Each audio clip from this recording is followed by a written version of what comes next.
What up? What up? What up, world? We are back. I'm Anthony, aka Rasta. I'm here with Frank. What's up, Frank? What's up, peoples? Peace out. What up? What up? This is Get Right Fantasy Network. For those of you who don't know, for those of you who do, welcome back. We're here to recap a crazy week 9 and just hit that fast forward button on to week 10. I don't know about you, but Yeah. I am not happy with the way things turned out this week. From the start on Thursday night to this crazy Monday night game, it was almost unwatchable to me. We were all going off in the chat with all the weird penalties and just craziness of the game.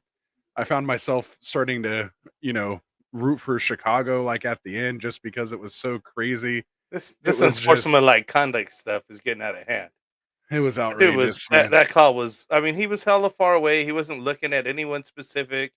I don't think he even The jawed his mouth taunting. off a little bit. You know what I mean? Like Yeah, I thought that was a little bit too ticky tack. The NFL is just finding ways to kind of control and like fix the games. Basically, you know what I mean? Like I literally watched some videos on it recently about it's just it's all a fix or whatever, you know what I mean? Because the of point fix is in. yeah, exactly, because of Vegas, they make the money, and all that. So I mean, it's still entertainment, right? It's a sports entertainment That's what network. we're here for, man. It's entertainment. It's sports entertainment at its finest. If things weren't happening, we would have nothing to talk about. So forget all that noise. It doesn't matter. We're flipping the page. It's now week 10. And I'm ready to get into it, man. So we're gonna get into, of course, injuries. We have a Magoat stat of the day here for us today. We will. I mean, I guess we already kind of talked about the game. We'll dive into the stats more. Obviously from a fantasy outtake. And then we'll of course get to our chat, man. Shout out to everybody in the chat there. Get your questions in here. We'll get to them. Obviously, waiver wire show here tonight. So we're gonna get into people who we're looking to add, maybe who's droppable at this point. And once we get into Wednesday, we'll start doing trades and start sit on Friday. So without any further ado, let's do it. So for our interesting Magoat's interesting stat of the day, um, or interesting fact of the day, I apologize. We have the Giants have won 4 Super Bowls, and Bill Belichick has been on the sidelines for each of them. So interesting little stat there. And then of course, The winning Mike side or on the losing side or just been on the side. just there. So obviously you're gonna have to figure all those things out. Of course, Mike had to chime in. Our own Mike here had to chime in and say it is correct. And he said to add on to that, he said the Giants were the first team to start the Gatorade bath after a win. It was started by Harry Carson and Lawrence Taylor during the 1985-86 season. The Giants were also the first to allow family and children on the field after Super Bowl wins. And he goes into about being a great photo of Zack the Aussie's father taking him out on the stands after the 86 Super Bowl at the Rose Bowl. And Zack ended up winning 2 Super Bowl of his own in 2007 and 2011. So kind of cool. That's what you get here being part of that Get Right community. Hit that description, scroll down, and you'll see the Get Right Fantasy Network Sleeper channel. Follow that link, create an account, and come join us for fun there.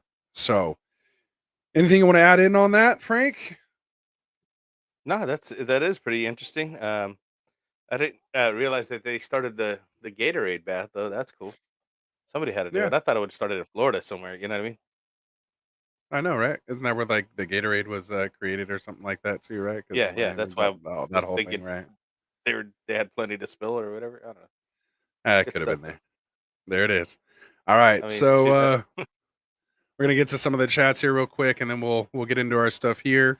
Good week in my paid leagues. Only 2 players who beat projections were his tight end Conklin and his kicker Matt Gay. Matt Gay did me all right. Probably one of my best outputs this week, and that should just kind of tell you how the week went. He's also letting him know he's first here. Um, And yeah, so saying it's freak out time here for DJ Moore. We'll get into that. Love to hear Tycoon come on and start to defend this. I'm starting to get my I told you so lined up on that one. But we'll see what happens. Dylan saying we live, so we're coming here soon. And Dylan says James Conner's the perfect thumbnail. So it definitely is. We're gonna get into that. Obviously, Connor putting up a huge game this week, so we're gonna get into that. Neanderthal says I had Connor and Taylor. Just those two would have beat four other teams. It was good to be a Neanderthal this week. So it was, man. He had one of the teams that produced this week. I don't know, man, how I feel about it. I feel like the teams that were doing good, man. I was 5-3, 6-2, in my leagues, and I feel like if you won this week, I don't know. It was just kind of one of those upside down weeks. So I don't know. I don't know how I feel. You and I had a little doozy, huh, Frank? Me and Frank It was played each other terrible. basically for the Sacco, and That was the and Sacco I Bowl, edged really. out like a half point like win against you, like 0.3 or something ridiculous Yeah, like that. When you only score 61 points or 62 points, it's I'll take that just win. all bad. Yeah, it's just all bad. I'll take it. I'll take it. Also, Everybody took a dud. Just looking at the games, I think somebody mentioned it was 5 or 6 of the top teams, basically lost. Um, you know what I mean? And that's why it was a bad week for fantasy because the majority of those teams are the fantasy producing teams, and when they have a bad week, everybody has a bad week, and it wasn't just one team; it was several teams getting upset and losing, and obviously the Cowboys terrible did quarterback play. terrible. The Bills I only lost; they only scored scored six one total points. You know what I touchdown. mean? I only scored one total See, and that's touchdown what in got you in the an win. entire and yeah, and if it wasn't for that, I would have lost. So would have got That's smashed if you think about ridiculous, that. right? So I mean, what happens on the field? I just saying it just obviously does translate to the game, fantasy game, and Neanderthal having Connor obviously going off for 2 touchdowns, and it was like just his show after that. You know what I mean? And Yeah, Taylor obviously just doing his thing, breaking out, still having a really good season now. Started off slow, but he looks like he's going to be finishing strong. So yeah, some really just crazy stuff just happening. I mean, obviously we're talking overreaction today, and it you know, if this continues, I mean, like here's one I was talking about with Greg, Jalen Hurts. I'm pretty sure that this whole situation over there with them running the ball is going to be a new norm for them at the Eagles. They're winning the games and controlling the game. Time of possession and all that kind of stuff. And now it's just making him, you know, just not worth it. You can't start him. I'm not going to start him anymore. That's for sure. I thought he'd straighten it out this week. That last week with those 44 points in the win was just an anomaly. But I was just watching the whole game and the way they're the game shape, which is good for them because they're winning. But it's not fantasy producing for us. So I'm going to right. be benching him and moving on. Exactly. And I was just getting to some of the chats here about people going off, about their No, I know. crazy Yeah. week and, what's going on. People's kickers are scoring more than, you know, first and second Right. round, draft picks and Tyrod as their QB, and you're winning against the number one guy in the league because that guy's team was awful this week because none of the normal studs did anything, it seemed like this week. And Yeah. it was just yeah, see, Jonathan saying he only had 3 total TDs for him, and I'm including my quarterback. I started Joe Burrow this week, man, and it was, brutal. 282 Rough, right? yards, but 2 picks and no touchdowns, man, and then had Jamar Chase as well, and that didn't work out. I mean, it was really, really, really brutal. So, But Corell um Patterson, though, he working out. yeah, Cordell Patterson, man, he's definitely a guy. So, I mean, I guess that's a good way to just kind of get into it here. Normally Dustin does this customary perfect lineup of the week. So let's get into that here really quick. I usually do it based on a 6 point per passing touchdown. So if you had Lamar Jackson, he had the number one QB spot this week. Came in with 36.64 points and a 6 point per passing touchdown.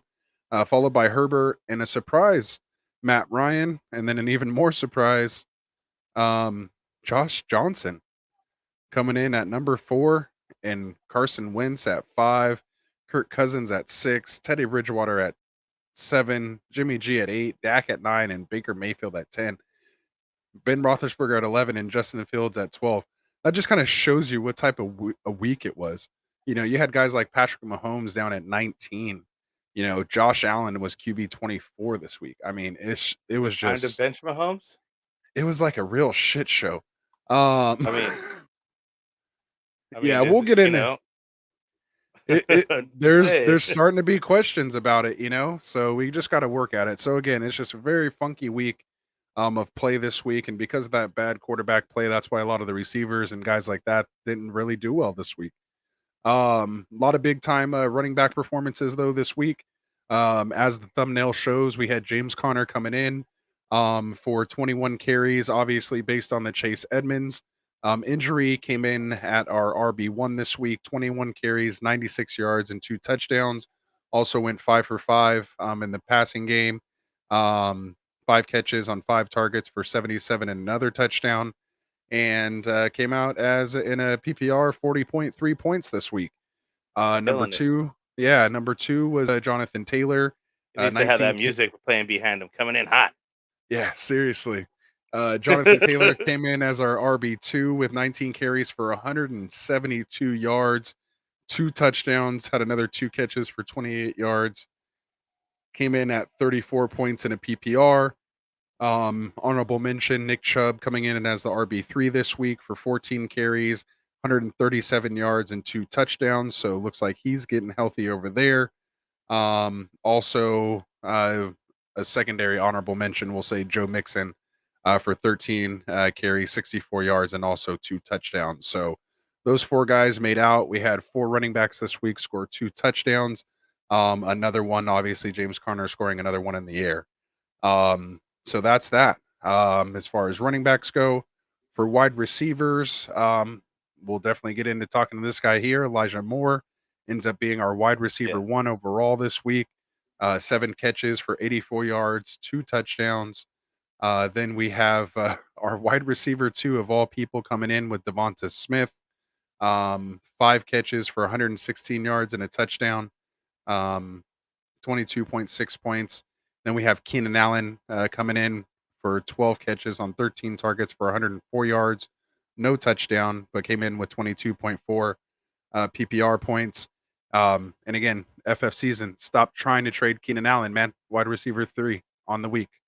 Don't trade him.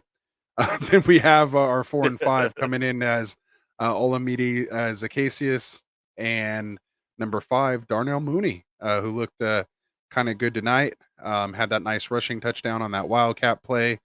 And then had another 3 catches for 50 yards and a touchdown there. So he had 2 touchdowns on the night. Cooper Kupp still came in as wide receiver 7. So I guess we'll talk Who's about also doing good in this tight ends. game? Yeah, go Pat ahead. Freiermuth. And that's where I was You know going what to I get mean? We to. were talking Our about him as the tight. number Still on one your tight Sunday. end of there it is, man. Number 1 tight end of the week. Pat Freiermuth coming in with 5 catches for 43 yards and 2 touchdowns. 21.3 fantasy points this week. Number 2 tight end, the one, the only George Kittle, who was holding it down as the number 1 tight end in his first week back. We were all kind of waiting to see what he did. 6 catches, 101 yards, and a touchdown. So he's going back to doing George Kittle things. He did have that fumble on the day, or else he would have still been number 1 tight end. But he did lose that fumble. And then Travis Kelce still didn't have a great waiver game, wire pickup, huh? but sitting here for your tight end 3 overall. Yeah, that was just a mistake. So he's available for trade in our leagues, just so you guys know. I have the number 2, number 3 tight end of the week on my team. And then Waller there at number 4. So at least it's nice to see those 3 guys at the top of the chart. And then my dark horse guy, Cole Kmet, had a nice night tonight. 6 catches for 87 yards, 14.7 PPR points. So he could be a name to keep an eye out for. So those are your kind of top performers, your perfect lineup, however you want to call it there. Just kind of getting through those things. And so before we get into anything else here and get into the chat, I just want to say here really quick, for those of you guys who don't know, go to underdogfantasy.com. Check them out, man. Create an account. If you haven't already, make sure you use that promo code Get Right. When you do and you make your first deposit, they will do a deposit match 100% up to $100. So deposit $100, they'll match it. They'll match you $100. So you can start that week off with $200 and hopefully make it grow from there. Get into some of their daily drafts, for their weekly drafts. They also have pick'ems, over unders, rivalry picks, some great best ball and daily fantasy stuff they have going on, prop bets and things like that. Not only are they doing football, they're doing basketball, golf, all these other things on there as well. So check them out and use that promo code Get Right. Whew. So that I'm quote up. I'm exhausted already. Oh, they should know how to spell Get Right by now, guys. Oh, there you go. See, boom, there it Yeah, I was is. just saying. There it is. While we're Yeah, doing the read and you're getting some time in the air, yeah. No, that was we good got to get, stuff. That was good pay the stuff. bills, guys. Pay the bills. Help us out. Absolutely. Nah, we appreciate it, man. All right, so moving on here. We'll kind of rewind it here. I just kind of want to get to the top of the news, man. Our probably biggest news of the week, as far as injuries and waivers kind of go hand in hand. The reason we're picking these guys up is because usually there's an injury that happens or a significant change, in maybe personnel or philosophy. But obviously, the number one beneficiary this week were the James Conner owners. I don't think he's necessarily going to qualify um, as a waiver wire guy because he's mostly rostered already. I don't What's know his if you ownership have. percentage? Oh, see, I was about You to know? have you look that up, man. I'm I'll doing the look it up reads. on I'm my doing bed. all this. You couldn't just have that ready for me when you thought about it. You should I'm have just trying to, bro. I'm trying started. to. You should have started tickling the ivory. Um, and getting that handled for me. But in a sleeper league, he's rostered in 86% of leagues, so he is above that 65% Yeah. threshold. But Chase Edmonds did suffer a high ankle sprain. As we all know, those are about 4 to 6 weeks as far as recovery. More importantly, we know that basically he's done for the season. As far as I'm concerned, you could pretty much drop him at this point. By the time he does come back, we've seen Kamara, we've seen these other guys come back and not be effective. Christian McCaffrey, when they come back from that high ankle, especially this late in the season, I think by then, especially based on Connor's performance, they'll probably ride him out as that workhorse RB. So definitely check into that. Um, so yeah, I mean that's definitely the biggest Right news after there. he had his first touchdown in it. Yeah, just had his rushing touchdown last week. Um, yeah, man, it was a Yeah. tough outing. I think he touched the ball 2 or 3 times before he ended up going out. So it was kind of what would you call it? You know, almost Mostert-esque, I guess you would say. Right? So yeah, so as far as someone else, you could pick up um Benjamin. He would be the running back coming in to kind of be the backup to James Conner. I don't think we'll, see um, a lot of waiver spin on this guy, maybe in deeper leagues, he'll be worth a pickup. But he's, definitely someone just to kind of keep an ear on, keep an eye out for.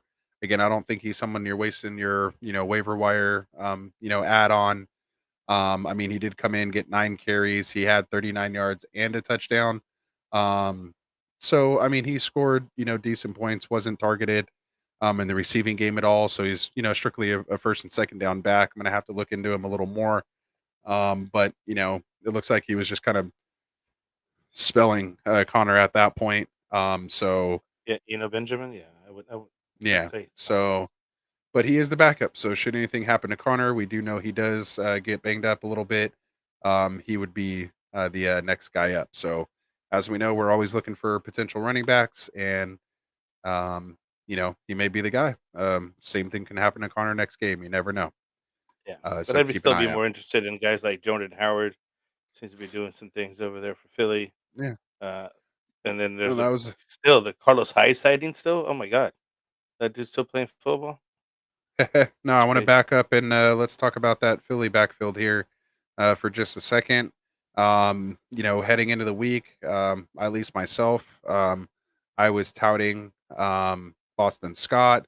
He's going to be the lead guy from what it looks like. Obviously, we figured Jordan Howard would be a thorn in the side. Maybe they'd figure something out. We were all kind of shocked last week that Gainwell wasn't really involved at all. And then they come out and give basically Jordan Howard a RB1, workhorse role. 17 carries for 71 yards and a touchdown, 4.2 average, nothing special, but not, that bad either.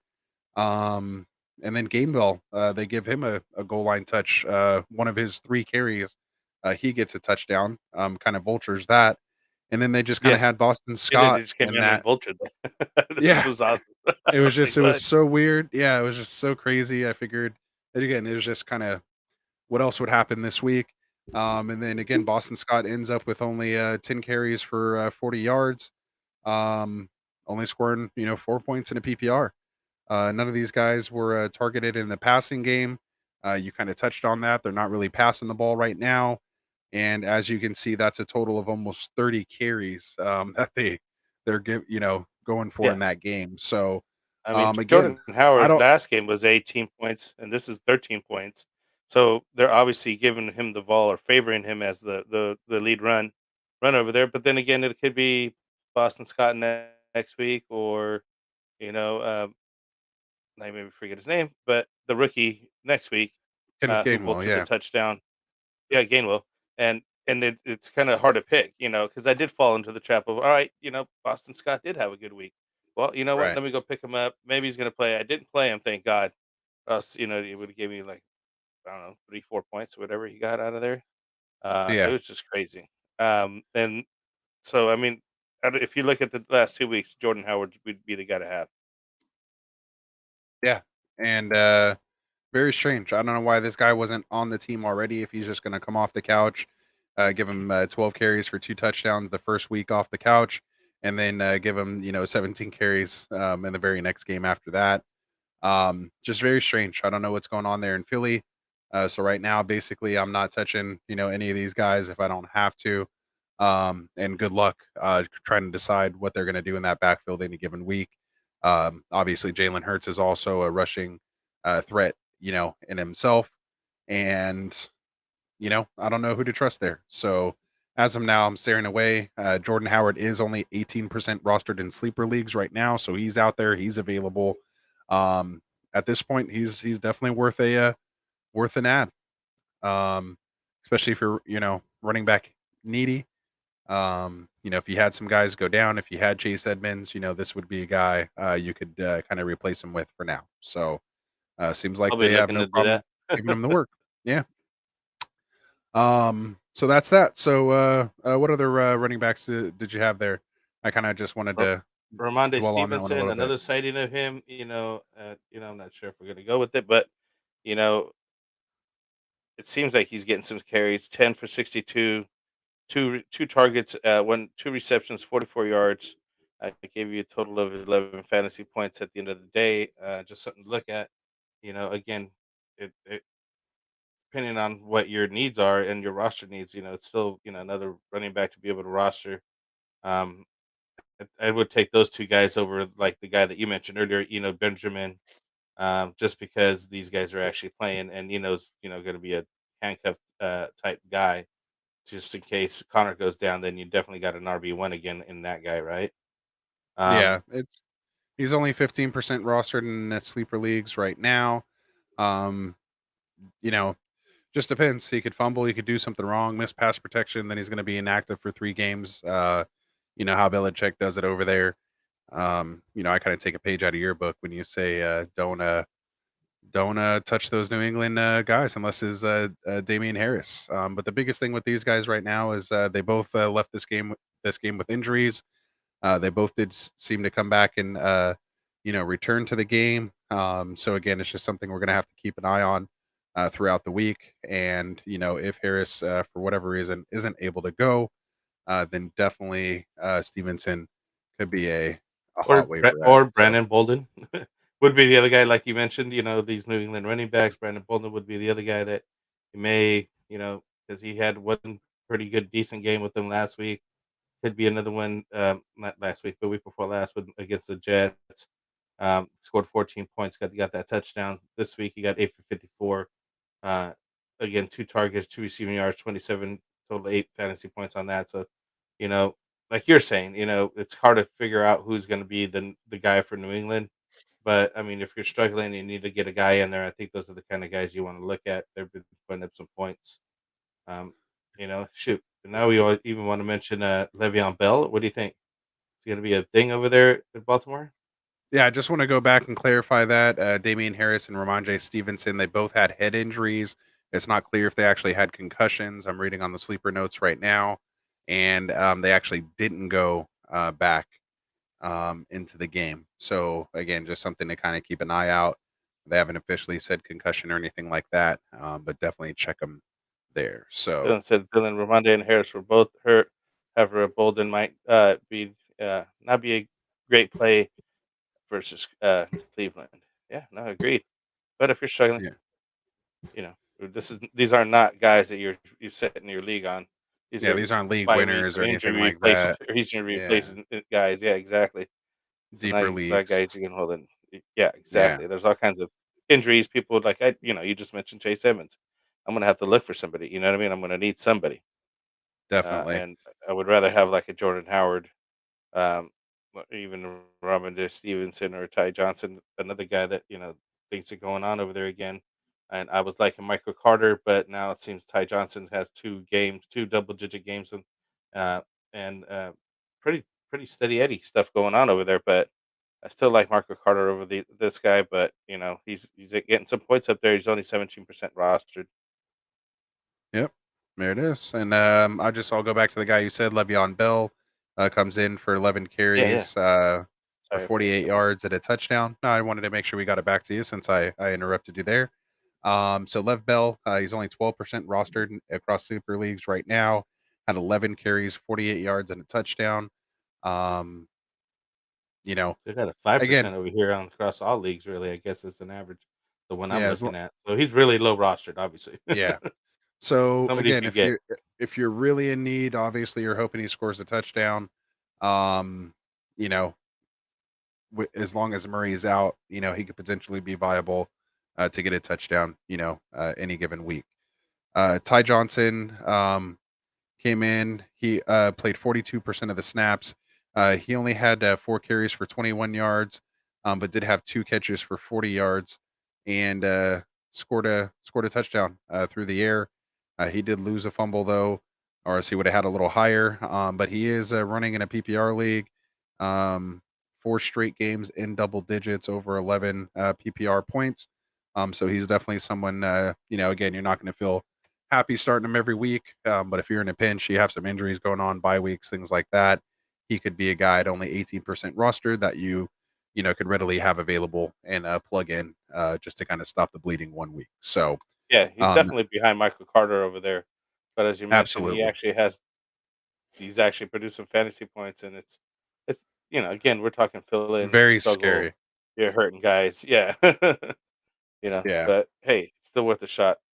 absolutely. So besides Adrian Peterson, is there any other running back that you have there on your list that we haven't got to? I want to save Adrian Peterson here for the last since I owe him the most respect coming in here. So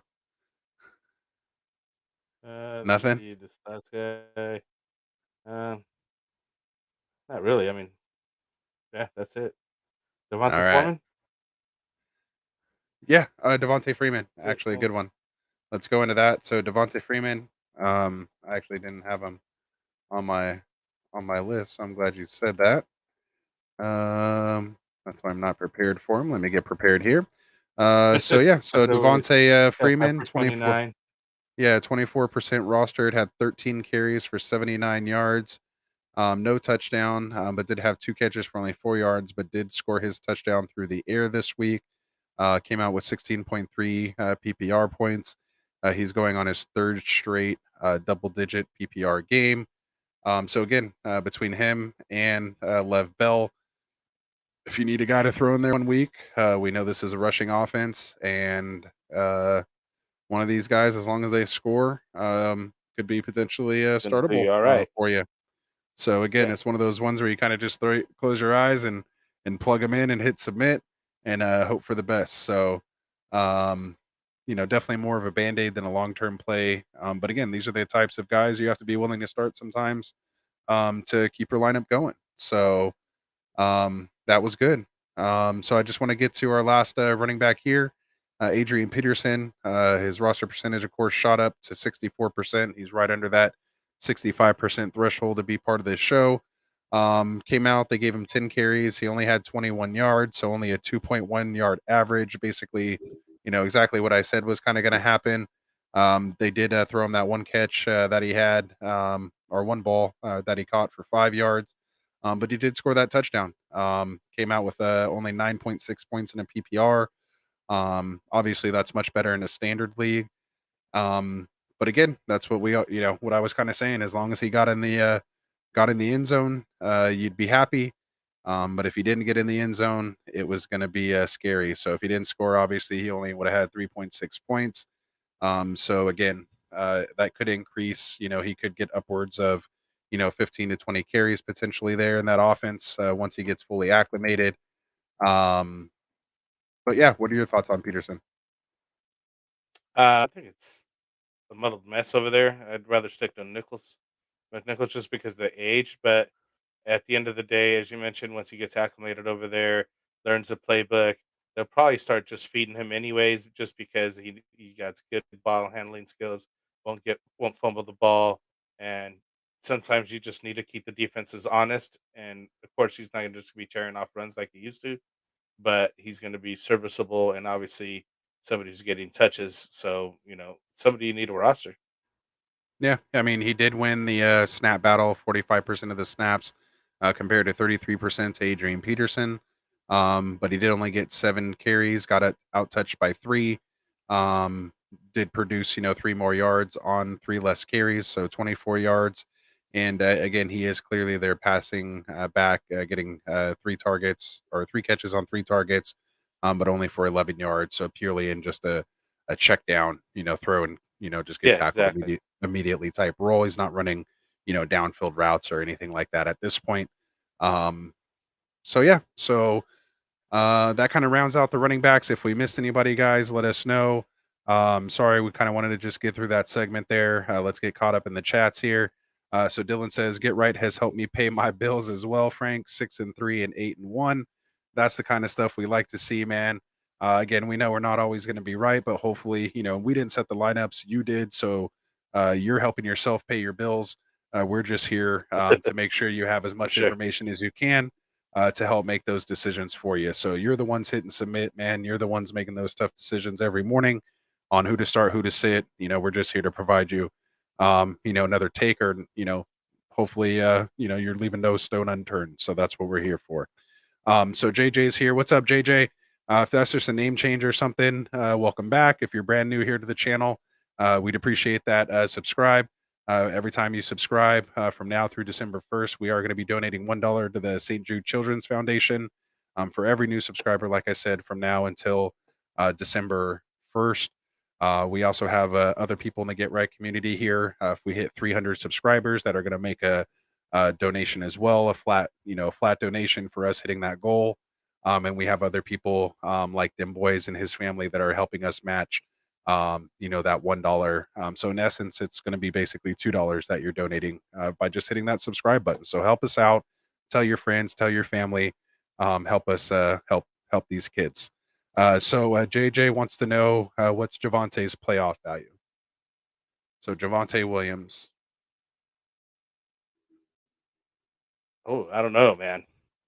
Uh, what do you? I'll let me look I'll up his stats right now. I, All I right, you have go ahead. not looked at his I numbers, own but I him. know that. Yeah, I was gonna say I own him in both leagues, which is why you probably don't know too much about this guy. I own him in our two main leagues, our big money leagues there. Not big money, moderate money leagues. All right, Yeah. enough money leagues. um, so I have him in both those leagues. He has a nice playoff schedule. He's home against Cincinnati for week 15. He's at Vegas and at Los Angeles Chargers in week 16 and 17. So I love that. He's playing indoors, has no weather to worry about on the West Coast. Um, I love that. So he's why I targeted him and why I have him down there. He's one of those guys that, again, if you have an injury that happens post, trade deadline, I would feel confident just kind of throwing him in there. Again, you're not happy about it because your guy went down, but at least you have somebody like this that you can throw in there. Slowly but surely, his snaps are, steadily, kind of, I don't want to say steadily increasing, but he's definitely playing, between 40 and just under 50% of the snaps, 47%.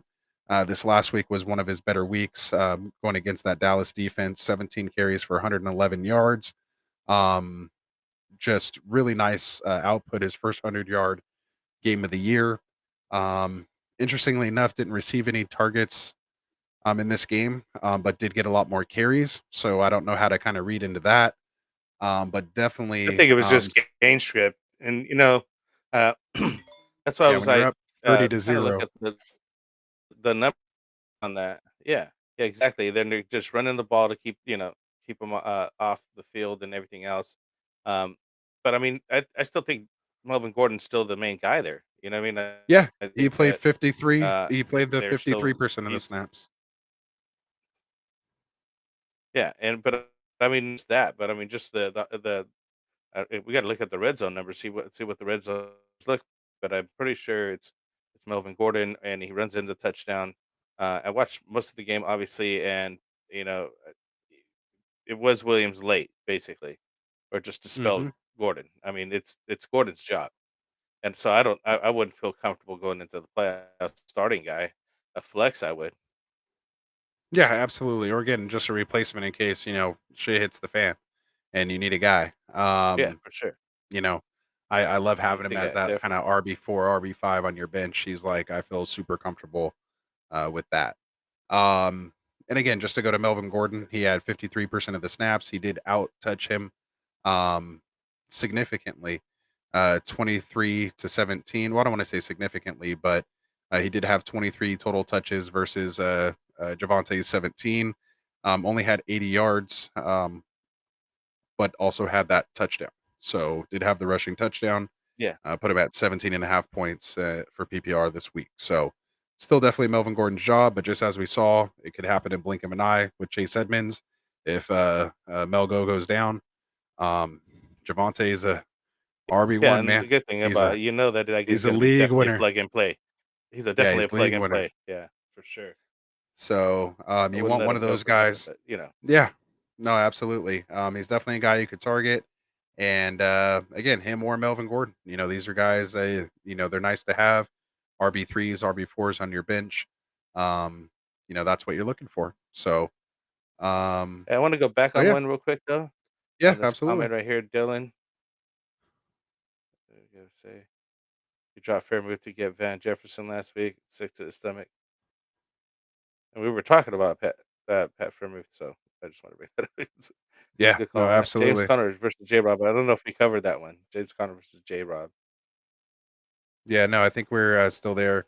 Yeah, I'm just kind of going back. If we missed one of your messages, just put it again. We'll get down into it, and we'll go from there. Yeah, no, One keep of the going from there things. on. I was just sorry. Yeah. I was just Well, I kind think of this looking is at one of the things a nosing. I don't have any update on the Stafford ankle injury yet either. Um, we'll know more on Wednesday about that. So come back on Wednesday, Jonathan. I know you'll be here, and we'll get there. So yeah, so Connor versus A Rob or J Rob. J Rob. I'll take Connor. Take Connor going the rest of the Just way. yeah, he's part of a higher volume offense, Better more chance offense. for points. We saw how much Jacksonville struggled. Even when he is in there, it's not like they were putting up a ton of points every week. Um, you know, James Conner's over here playing with potentially the MVP of the league. A lot more weapons here. It opens up those running lanes for him when Kyler's that much of a threat with his arm and his legs. So give me James Conner. And again, we were the ones big on Conner. At least I was heading into the year. I thought he would win the job outright. It was more of a split, so I don't want to say I was right on that. It was an injury. It just happened to be that guy. And so that's how you benefit by having those handcuffs. Yeah, So for sure. that was good. All right, cool. Yeah, there you go. Get us Sorry, right. did I click on that right? Sorry. No, you're good. No, that was perfect. Eagles backfield is the most brutal committee I think I've ever seen. We definitely were getting to that.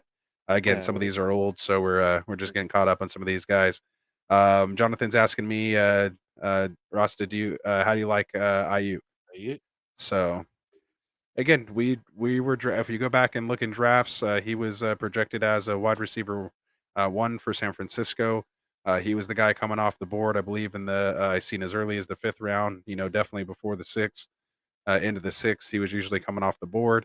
Debo was being drafted well, after him in the 8th or 9th round, and we've seen his potential. What could happen? I think they came in, tried to take Debo away. Obviously, Kittle opened things up. We seen him get 100 yards. But for me, you know, hopefully this are things to come. Honestly, I would sell high or still, kind of hold them.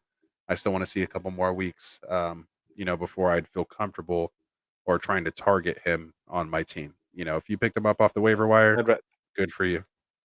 I'd rather have Rashad Bateman or Elijah Moore. There you go. There you go. And we're definitely getting into those wide receivers here. Jonathan saying wide receiver one rest of season. He could potentially be the Niners wide receiver one, but Debo's been playing pretty well over there. So Dylan saying Jonathan Smith, I feel a big part of that was Debo injury in the game script. He also lost a fumble, so don't discount him from the Shanahan doghouse. So yeah, him getting that ball punched out. I don't even want to really talk about that. Anyway, Dylan saying, Yeah, let's skip over that part, huh? yeah, McNichols is a non-factor. The real YDK, what's up, man? Welcome to Get Right. If you're new here, hit that subscribe button for us. You see the ticker across the bottom. I won't go into much about that. But do you think Moss will play Sunday? So, Zach Moss. Do you have any update on Zach Moss? The real No, YDK. he got injured. I know he was. I mean, I have him on my team even. So, but no, no injury update as of yet as to whether he's going to be playing right away or not. Um, it's kind Yeah. of too early to He tell, is basically, right? he is in concussion protocol, so we'll just have to see how he progresses through it. But it does look like it was confirmed this morning that Moss was placed in concussion protocol, and we'll have to clear that before he can play. So if you have Singletary, it could be a good week to start him. This week they are going against the Jets. Yeah, it wouldn't be a bad outing if he actually came back. Yeah. Dylan's asking, is Mike Davis droppable at this point? Are you dropping Mike Davis? I don't think you can. Man, Uh, I since still you're want taking a to, but while I there, I'm mean, going to jump in there. it's just one of Again, those situations. Yeah, if you have to, again, it really just depends on who you're dropping I him mean, I for. You're want to. not Don't just get me wrong. dropping guys, yeah, willy nilly. But again, anything were to happen to Cordell, he's going to be a low end RB2 that you could plug in there as the only other running back, on that team. Again, you're not going to like it, but it's better than nothing, and it's nice to have a little bit of depth. So, it's Yeah, and just one of those honestly, depending things. on your league size, if you're in 10-team league, you could definitely drop him because I think there's better Like, options out there than him. I mean, are you picking them up for Ramonde Stevenson, Ty Johnson, Adrian Peterson, Jeremy Nichols? Any of these guys we've been talking about here, Lev Bell? I mean, I don't Yeah, think I I am. would. I would. I Really? would drop him for Jordan Howard. I would drop him for Jordan Howard and uh, Devonta Freeman. Yeah, Shit, I and would just even do it remember for Sanders. Lev Bell. Even honestly, I Sanders would is probably even do it for expected to Lev Bell. come back. Yeah. All right. Well, there you go. So, Dylan, Frank's saying if it's one of those kind of guys, you can go ahead and drop him. But yeah, I'd rather let him be somebody else's problem. Obviously, try to trade him if you can, but if you see something out there, don't feel like you need to hold on to him, um, Yeah, you can to move pick on up from that guy somebody. for sure. Yeah, potential league And I winner. like. I really was hoping he was going to be somebody this year. I had high hopes on him, but Oh, he me didn't pan too. out. Yep, I was big on him as well. We just barely missed. We should have been big on Cordell instead. What's up, Drunk Squidward? Always Nah, love it when he's on here, man. One of my favorite names on here, Drunk Squidward. George Kittle or Mike Gesicki for Week 10.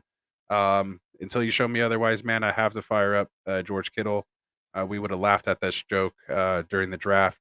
Um, so you got to fire up Kittle, man, especially his first game back going for 100 yards and a touchdown. That's the guy. That's let's Jimmy see. G's 49ers are safety playing blanket. the Rams on Monday night. Yep. And it's going to hopefully be a shootout, so you're going to want a piece of that passing game. And Gesicki, That's for me. who's Miami playing? I'm not sure.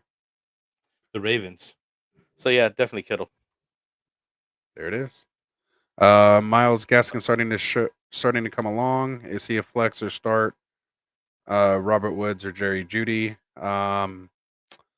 Drunk Squidward, I'm gonna have to get back Flex. to you on that, man. We're talking more like waiver ads and drops. I haven't even like looked at the week 11 schedule at this point. Jerry I'm not Judy. even thinking about who to start or sit this week. Um, Again, just based on name alone, maybe I go Robert Woods, but I'd really have to, take a look at everybody's matchups and, injuries and all that kind of stuff. So again, I hate to be that guy, but come back on Friday for the start sit questions. If you have any waiver wire questions or anything like that, fire them off. Or if we have time, I'll try to get into it later. Is Mooney a sneaky ad or is A-Rob finally back? Them What do you have Raiders to are not say even about playing this week. this as a Rob truther over there, Frank? Did we see A Rob come back, or are we seeing some promising things here with the Fields connection? He did I think it's a go promising 4 catches, things 68 today. yards. A Nice. very positive step forward. I'm glad I didn't drop him. I'm still just wanted to see something like this, a game like this happen, where he used them in clutch situations. He realized that he had to throw it to the best guy, and he did. And A Rob, did what he normally does, uh, and I think that hopefully they could build on that going forward. You know what I mean? Like just have that, one game that you connected on to just kind of get the momentum going. So I hope that next week is something similar, and you can get a touchdown out of it. Is Moody sneaky? I would add him if you have the depth, and depending on how your team's built. Obviously you don't want to have too many guys of the same team, especially wide receivers on your team, unless you're talking like a super, throw heavy offense. But normally it wouldn't carry both, right? So I mean, I would stick with A Rob at this point. Yeah, and What A about you? Rob. Yeah, no, I mean I'm still in a hold, position, or if I haven't already dropped Robinson or tried to trade him, already. If you still have him, I think you still have to hold him. If we're getting excited for 4 catches for 68 yards, um, I don't know what to tell you. 10.8 points in a PPR. You could typically find those kind of guys on the waiver wire if you take the name off the jersey. However, again, from a football standpoint, it is promising. Maybe we're starting to see the, start of a connection there between the two. I definitely see it more with Mooney. If you guys were watching the game, if you heard that, little tidbit about them saying Mooney was the guy that was staying late in practice, working with Fields and helping him get his timing and things like that down and staying late with him. It's kind of like that Cooper Cup getting up, studying, watching film, having breakfast with Matt Stafford. Those are the kind of little, nuggets you like to hear as far as, developing chemistry moving down the line and someone he feels comfortable with. So if I had to choose between the two, I would lean Mooney, but definitely more, in a dynasty version, way than a redraft. But he's definitely somebody to have as a nice maybe wide receiver 4 or 5 on your team to see what comes, later in the year. Um, they do have a okay schedule in the playoffs. They are going against Minnesota, at Seattle, and home against the Giants. So definitely secondaries that could be taken advantage of. So again, I'd like to hold Mooney of the two, but definitely holding both of them. They're not droppable for me. So I haven't really given A-Rob or Chicago take, so I felt like I A-Rob been needed on my to. bench the whole year. Yeah.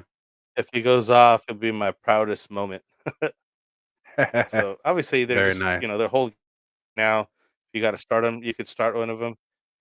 Anthony seems to like Mooney. The things that going on, I just know that A Rob's a better player, or at least has been. You know what I mean? And he's been working with with a plethora of terrible quarterbacks. So I think that he could work with Fields, and he could hopefully establish a connection. It's just positive signs. If he starts doing something else again next week, then by the third week you probably start him with confidence. Absolutely. All right. So Duncan Carter, welcome back, man. Hey, what type of offers you guys think Mike Williams is worth? Um, he might be someone you can get a James Conner with, maybe, after his big game here. That might be, trying too high. At the moment, considering the game Connor has and how much, potential value he has Yeah, right people now. feeling good about him right Probably now. have, Yeah, yeah, exactly. probably have to shoot a little lower than that. Elijah Mitchell didn't have that great of a game. Maybe, Elijah Mitchell owners are, worried about Jeff Wilson coming back, even though he didn't get record a snap this week. Um, maybe someone like that. Maybe a hurt James Robinson you can try to target right now. Um, maybe CEH. He's supposed to be due back in a couple weeks. He's kind of been out of sight, out of mind right now.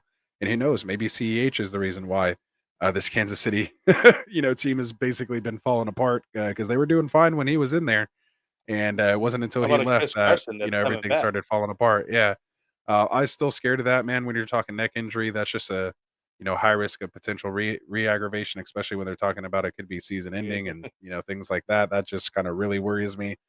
I mean, you know me, I'm all for trading for hurt guys to get value, but not that risky. That's a little too risky for me. How about But a yeah, so David those are Montgomery then? absolutely David Montgomery. I would go Would be a after. good choice right there, right? Yeah, I mean, the biggest thing I thought was great with him coming back is he did get 13 carries, 63 yards. He did have 2 catches for 17 yards out of the backfield. So, pretty much returned to his normal role. It was nice seeing him run that wildcat even. So that's stuff that they weren't showing prior to David Montgomery getting hurt. So that means, excuse me, he was worked into that. Khalil Herbert took a clear backseat after getting 23 carries last week, only got 4 carries to Montgomery's 13.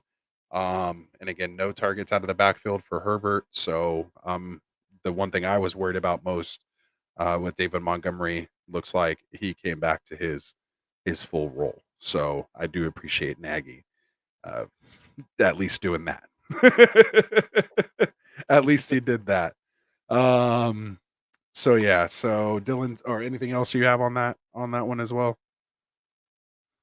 for Mike Williams? Anyone else you can maybe think of there? That was a good one with Demont.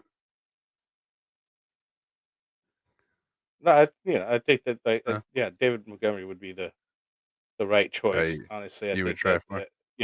or Melvin Gordon. Why not shoot for somebody like that? Yeah, probably more realistic. Might be get something like that.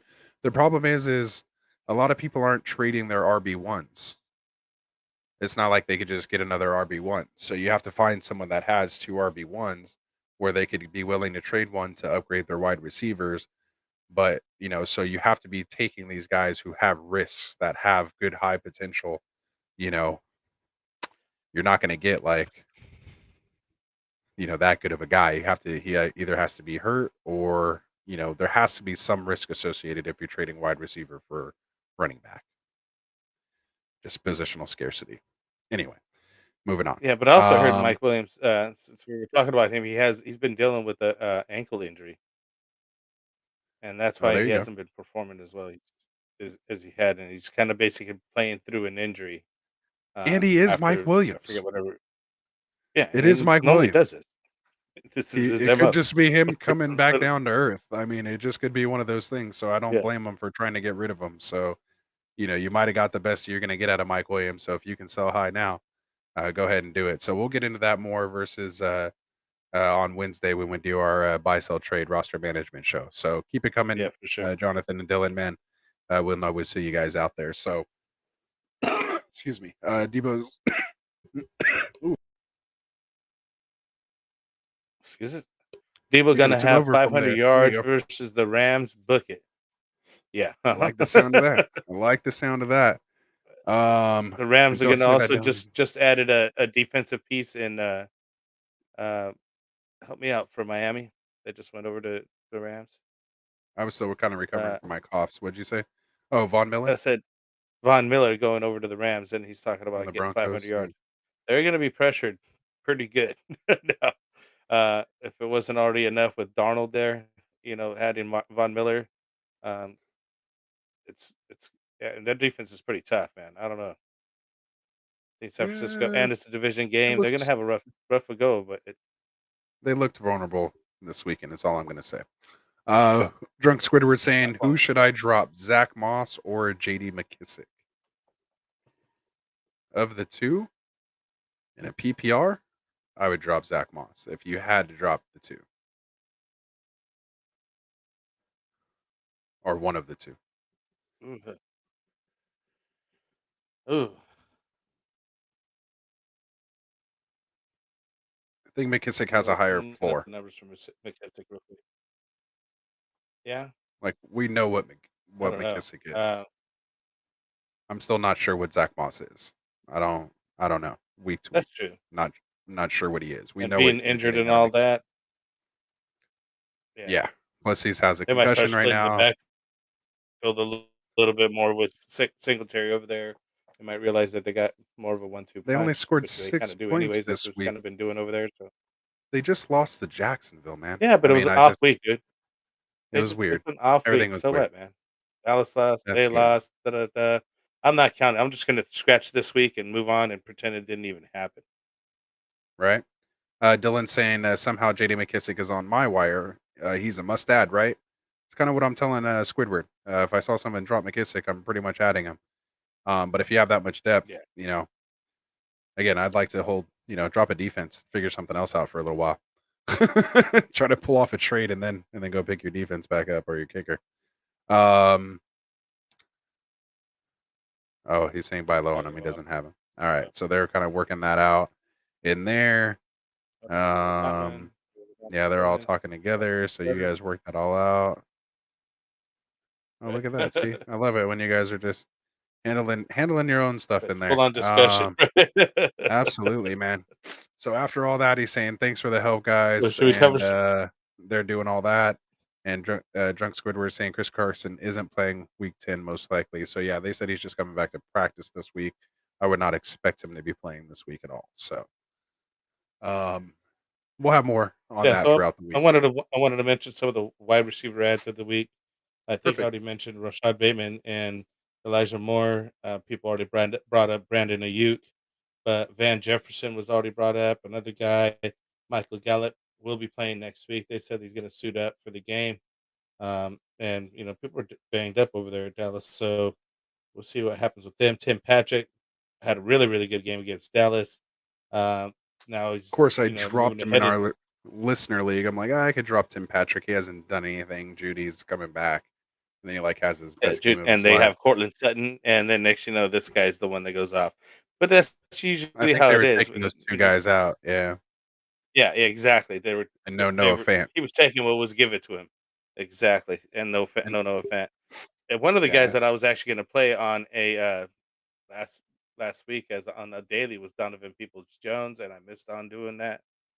He had a pretty good game. Only 9% owned on him. I played him in Uh, daily fantasy, baby. did Let's you go. put him in your daily? See, that's what I missed on, man. Yeah, I'm all over it. And Russell Gage sighting 8 for 7, 64 yards, 6 points. Yeah, what was that all about? Finally Russell getting something Gage. going on over there, so you might want to consider him. T.Y. Hilton, I imagine, is coming back now as well. He had came back, got injured right away, but he should be another guy. Deshaun Jackson just got traded to Vegas, right? Yep. Maybe considering him pickup because they just lost the other wide receiver over there. Um, and did you see the other guy that just got busted? I think it was a DB for the Raiders. Oh yeah, they dropped him as well too, I believe. Yeah, did you see his Twitter feed? This dude's over here No, I busting didn't see guns talking it. about I'm gonna kill people. He got I don't know what kind of gun it is, but he had 2 full-on 100-round clips strapped to the sides of each side. Wow. That was like a zombie killer gun. You gotta check out the vid, look that up. And Interesting. Randall Cobb continues to, just get some touches over there at Green Bay. Is there some love for Jordan Love? We didn't even talk about the quarterback situation. What do you think about Jordan Love? Well, we'll get to quarterbacks here. I wanted to talk about some of these wide receivers here. You kind of just read them off in the list. I would have rather kind of broke them down a little bit each there. But Well, to we could each come back to and each break them their down own. too. We Yeah, took the reason just I read was them off trying to on the take list is because notes. we Yeah. mentioned a lot of these guys already. We already kind of talked about Elijah Moore. Von Jefferson was mentioned already here, but I mean Michael Gallup. Uh, we had a really good first game. I think he was already in double digits, and then he got injured in the first game, and now he's finally back. And it's definitely a weapon to be had over there in Dallas. And I'll hold any guy that's going over there on any high-powered offense. They did throw up a dud this last game, but as so did the Bills, and so did the number other number one teams that are not, I wouldn't say number one, but number one in the divisions, taking just dumps. So I would just say that that was just a bad week for them. They'll come back stronger next week on all these teams that we were expecting to do well. Interesting. All right. I'm not gonna lie to you. I wasn't listening to you That's all right. on that part. I'm sure the people who are watching were like, he's not even listening to what he's saying right there.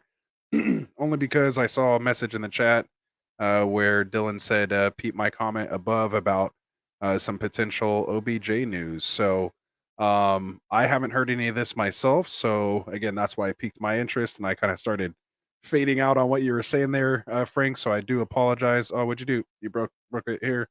So I'm gonna read it out here for everyone Yeah, that's I'm trying just to get to listening. the OBJ part. What did he say? Okay. Yeah, no, this is it.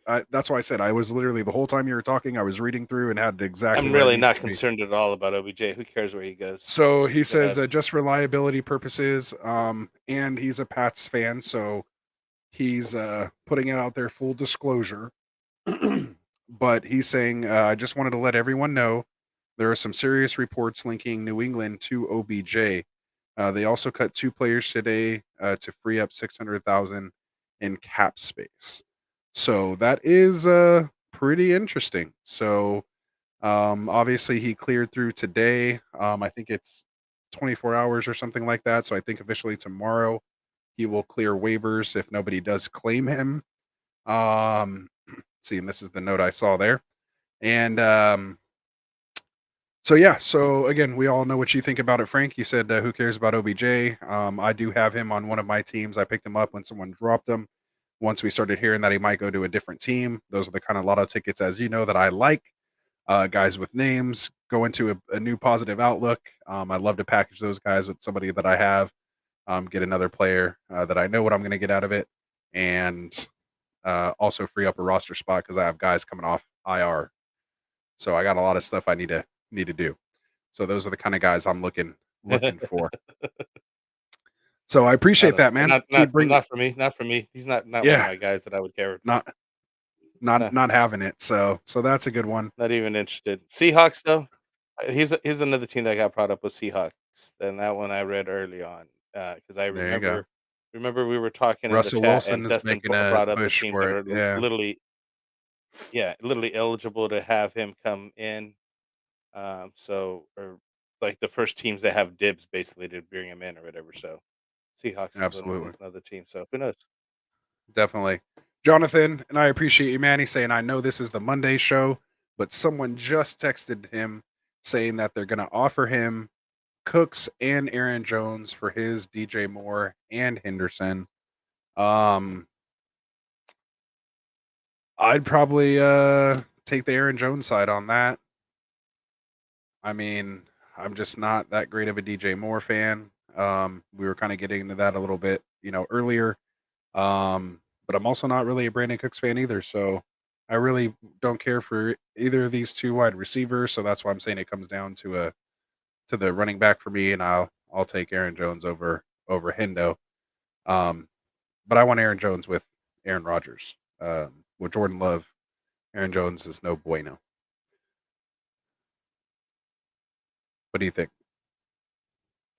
I'd agree with you. I'll take the two running backs, said Dalvin Cook and Aaron Jones No, over that's DJ probably Moore and Brandon Henderson. Cooks.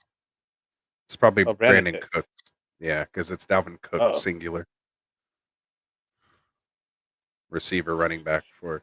Yeah, no one's yeah. trading to the Receiver. RB like 1 and the Yeah, Aaron RB Jones still probably the s- for the better of the two on the running back side.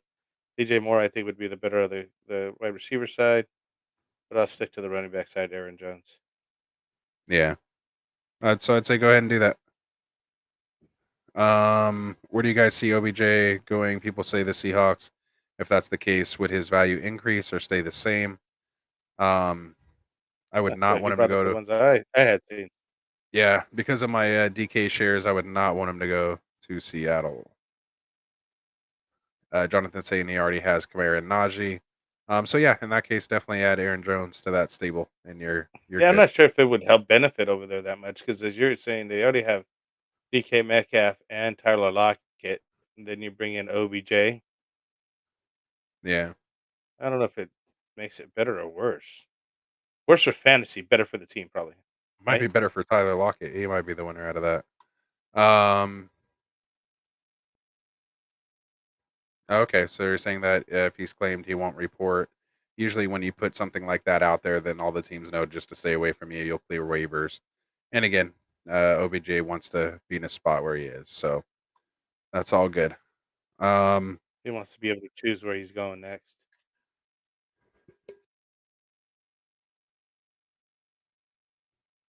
Oh, bless you.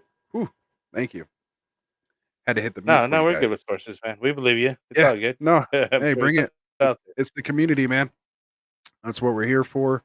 Again, more than happy if you want to provide sources and stuff like that. But otherwise, this type of community, we're not really out here to try to mess with each other, at least so far in its inception, where, we haven't really had any trolls, like that. Everybody that's, been part of the community, gives more than they take.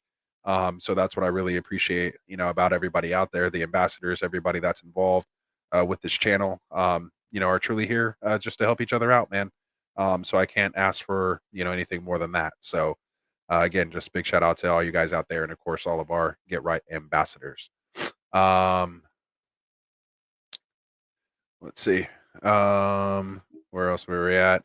No, this might mean no Myers TDs. Yeah, so Myers, we're still on the Myers TD watch. That didn't happen. Um, Did he get a Yeah, it's two-point not conversion? not gonna happen here. Yeah, absolutely. So Lucius, what's up, Lucius? He says he got offered Justin Jefferson for Josh Jacobs and Hunter Renfro. Do I take it? He's really strong at running back in this league. Thanks in advance. So, welcome to Get Right, Lucius. I think I may have seen your name before, but if you haven't already, make sure you hit that subscribe button for us. I'm sure you see at the bottom of the screen there. We're donating to the St. Jude's Children Foundation, $1 for every new subscriber that we get between now and December 1st. We started at 241 subscribers. So we're trying to hit at least 300. And if we do, we have other people that are going to do a match or a flat donation as well. And shout out for all those who have already made a donation directly to St. Jude's, people like Jonathan, of course, them boys and people like that. Couldn't thank you enough. So, I did all that to give you time to think, Frank. Who you taking on this side of the trade? Break it down. I would take Justin Jefferson.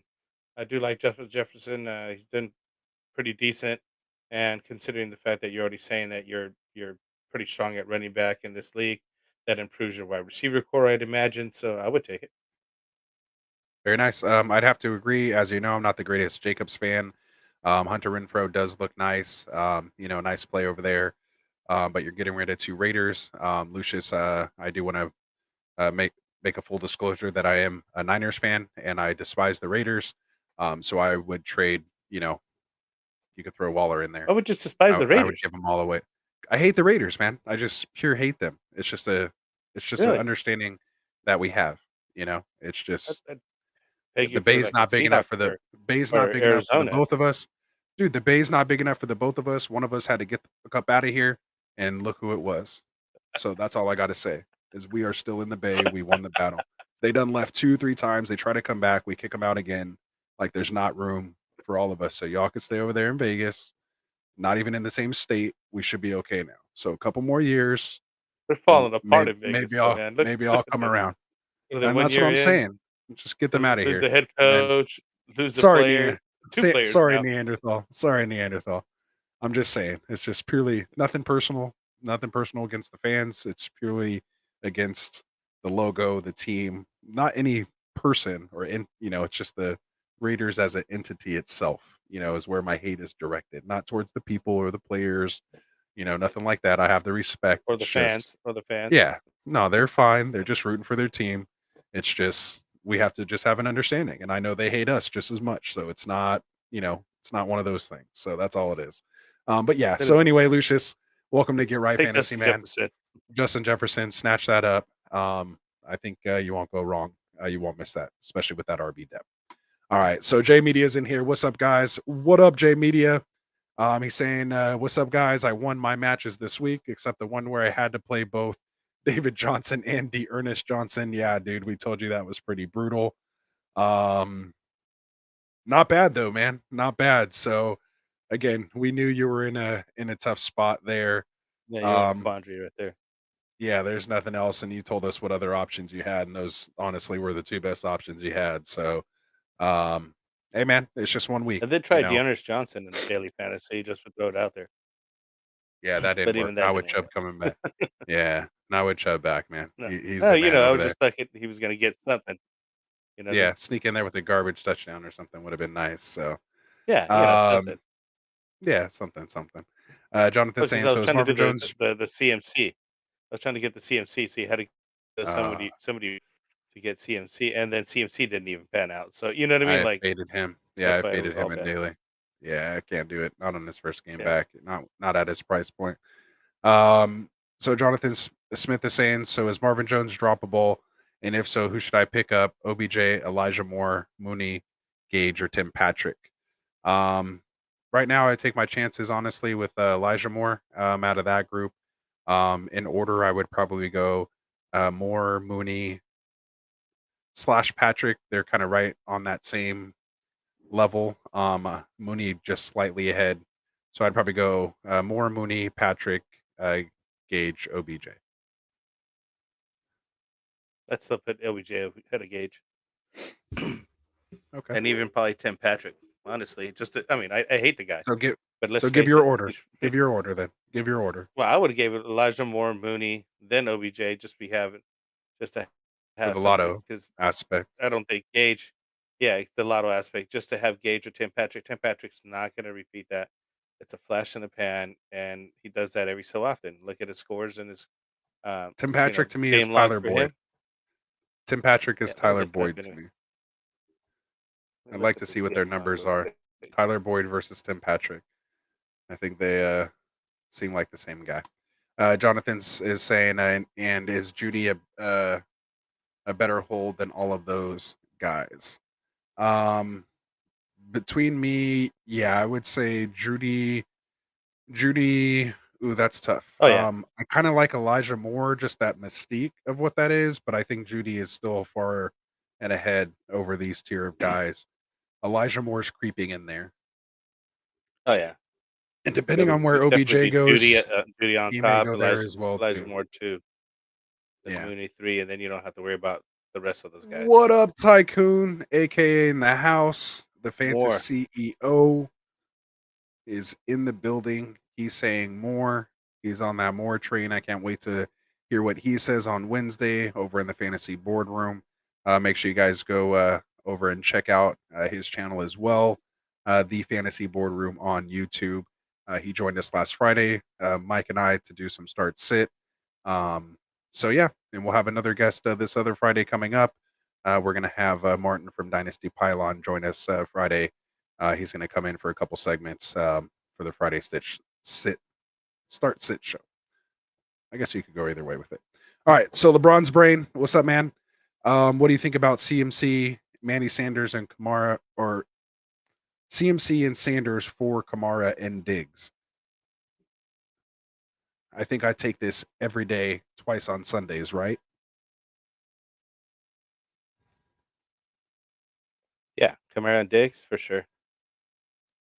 Like, we were always so high on CMC, but at this point, Sanders just had a flop game though.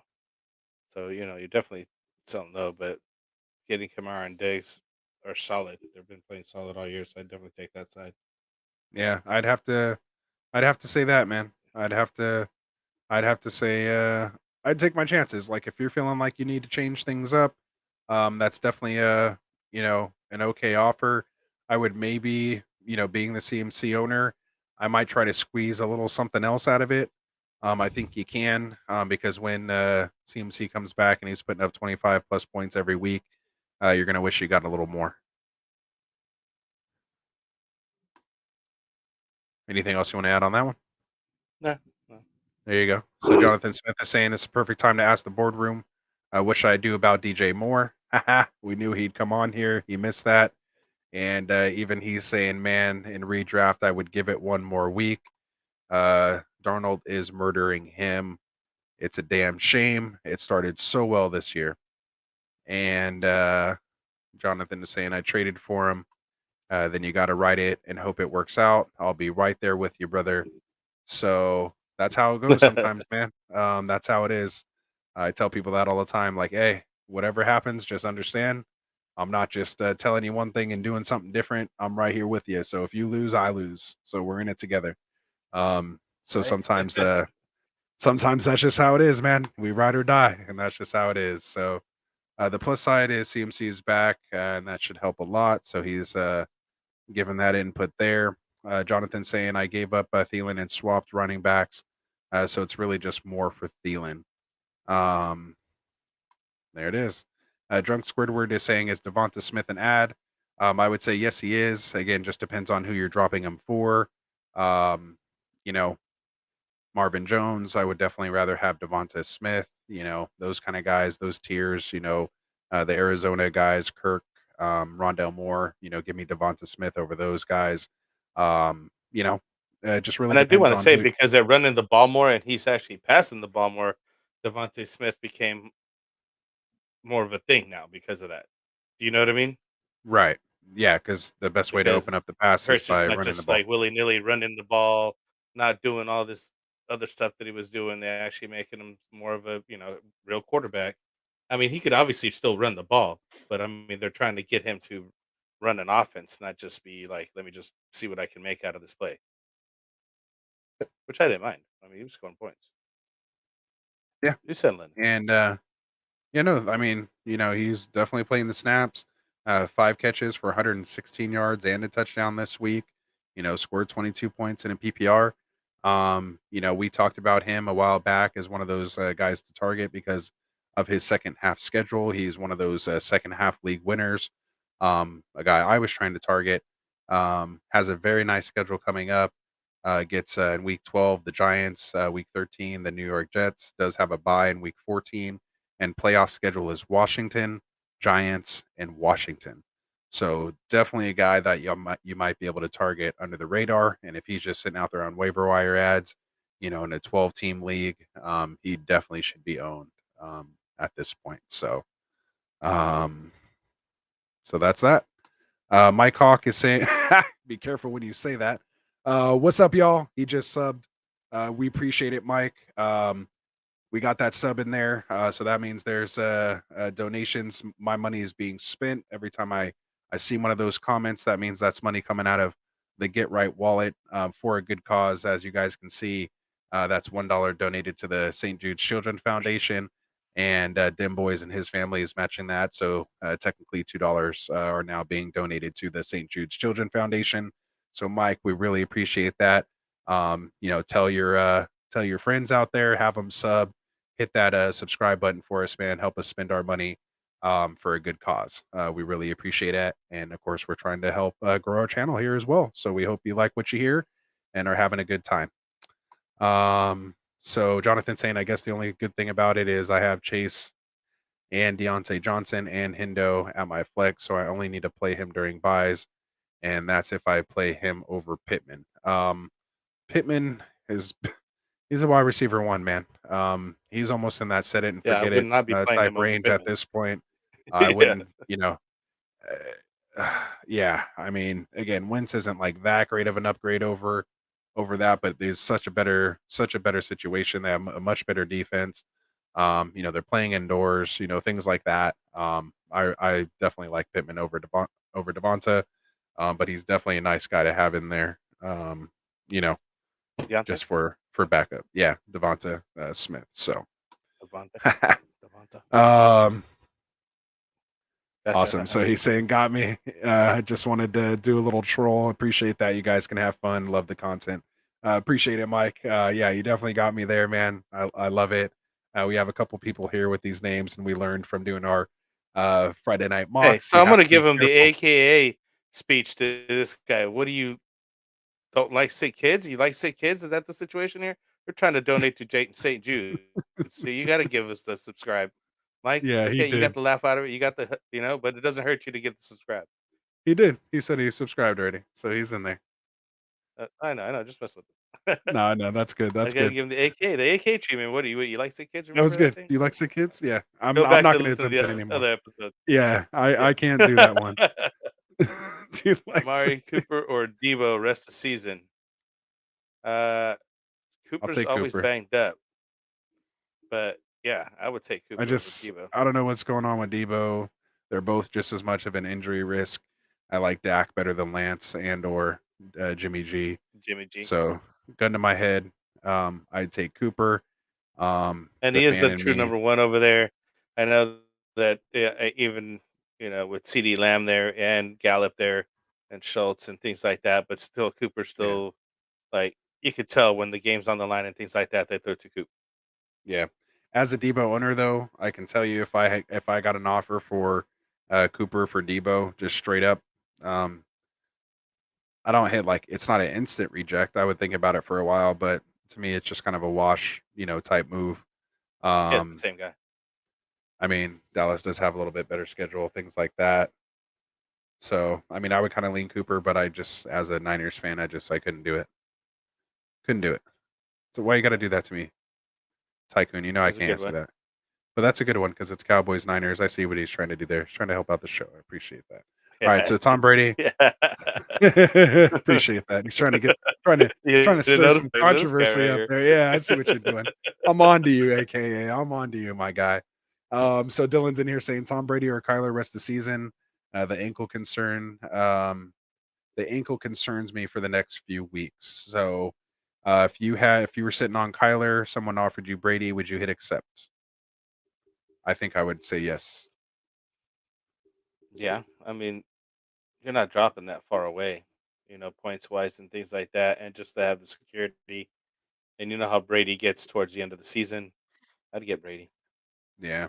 And again, you don't really have that, injury threat with Brady, besides like old Yeah, man, they protect type Brady. injury. They protect Brady He's though, dude. he's protected the balls out of his hands. He's not running naked bootlegs. He's not trying to buy time. He's just gonna throw the ball. Yeah, He's gonna pick you apart. You know, I think Brady's gonna give you some consistency at the position, and he'll still have his blow up games. He will throw those 4 and 5 touchdown games.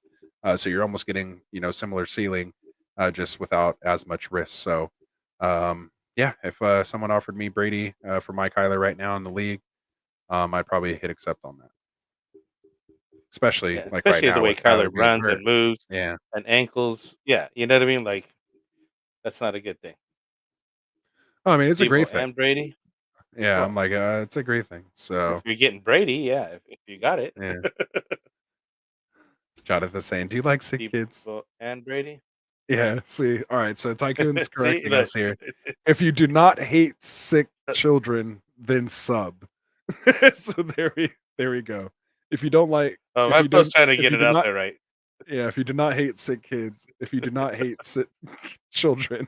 Yeah, see, I just gotta be careful, man, how I I say can't it. even Either say it. way, I can't even read it. It's I just like there's the way something there that just Jonathan it doesn't says. work out. Jonathan said it. He said it as a Yeah. question. Do you like Do you sick like kids? sick You know what I kids? mean? Like Yeah. that's the point. It's a Yeah, question.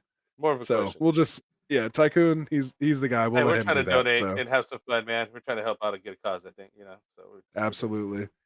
So I'd go Debo. He's got the targets with To no be CD honest, threat. Um, Jonathan saying, should I trade DJ Moore if I have Pittman, Jamar Chase, and Deontay and so Judy? Dylan's not worried about Brandon Ayuk at all or anybody else over there. So Yeah, Kittle's the only one you really have to worry about with Debo. I still think Um, I still go with the guy on the better offense, man. Honestly, at the end of the day, Dylan. That's why we're choosing Cooper over Yeah. I just think Dak can Debo. support multiple Better 100-yard offense than receivers, the quarterback. whereas yeah, I just Yeah. think Dak can support Yeah. multiple 100-yard receivers, whereas I think there's only one 100-yard receiver in San Francisco, whether that be Kittle, Debo, or Ayuk for the day. It's only going to be one of them. Someone will be close with 70, 80 yards, but only one of them is going to have over 100, is Over my 100. personal feeling for that. And then that's what I was going to also mention, Jonathan, is that playoff schedule for the Cowboys is very nice. They weren't that great of a team last year. When you do a quick turnaround like this, you're playing like the last place or second to last place guys in each division. So they have a pretty good schedule here coming up. So Yeah, I mean, um, the Washington football team won the division last year at a 6-7 record, 7-6 record, just barely over 500. yeah. So So Tycoon saying whatever. Ant, that's why That's why we're bringing up the schedule. Yeah. I'm grappling too. No, it's a serious question. It's a Dynasty's team that's selling off, and he has both. So Debo's more attractive due to the age, but a higher price, and he's worried about this year only though. And he's saying he was leaning Cooper. So even with all that new information, I would still, again, if you're in contention now, I would go Cooper. Amari's not that old. I mean, he's only what, 27? I mean, in hmm Dynasty, he's barely hitting his peak right now, and if he could just stay healthy, he'll be fine. So That dude's always been banged up. Like ever since he's been with Dallas, I can't remember a since week the that he Raiders, wasn't yeah, questionable, and he still played. Questionable, still played. You know what I mean? It's like one of those guys that always has those nagging injuries, but as you can see, produces, man. Obviously, other than the last game, but I mean, every other game, I yeah, think he's had a touchdown, 100 yards, or it's enough for you to be, yeah, I can start that guy. yeah. Dylan, you have both Kyler and Brady in a 10-team PPR. He hasn't started him yet because of Kyler. Yeah, and you shouldn't have to, but I would definitely in a 10-team hold on to that second quarterback of that type of level because the way your team is constructed, you need that type of guy in that position. So trading him off and then going with like a Jalen Hurts or like a Ben Roethlisberger or something, like you don't want that much of a drop off should something happen. To Which did Kyler. happen. Yeah, exactly, which did happen to him now, so you wanna have that caliber of guy that can come in and replace him, so, obviously, it sucked that, wasn't Tampa Bay on a bye this week? Yeah, that's the suck. The 1 week that That's the Kyler's suck hurt, Tampa Bay's on a that bye, so he ended up you need Brady for, and probably Tampa Bay happen to yeah, be on the bye. and it's not there, yeah. Same thing happened to, Neanderthal, with Russell Wilson, so he had it all set up to where that would work out, but then Russell Wilson got hurt, like, the week before his bye week, so he couldn't do his whole plan. So that happens. Anyone that you guys think is a drop, just a straight drop, really just depends on league size and all that kind of stuff. I'm usually not a fan of just dropping people outright, unless you really have to. But again, guys that we've been talking about, um, that are droppable.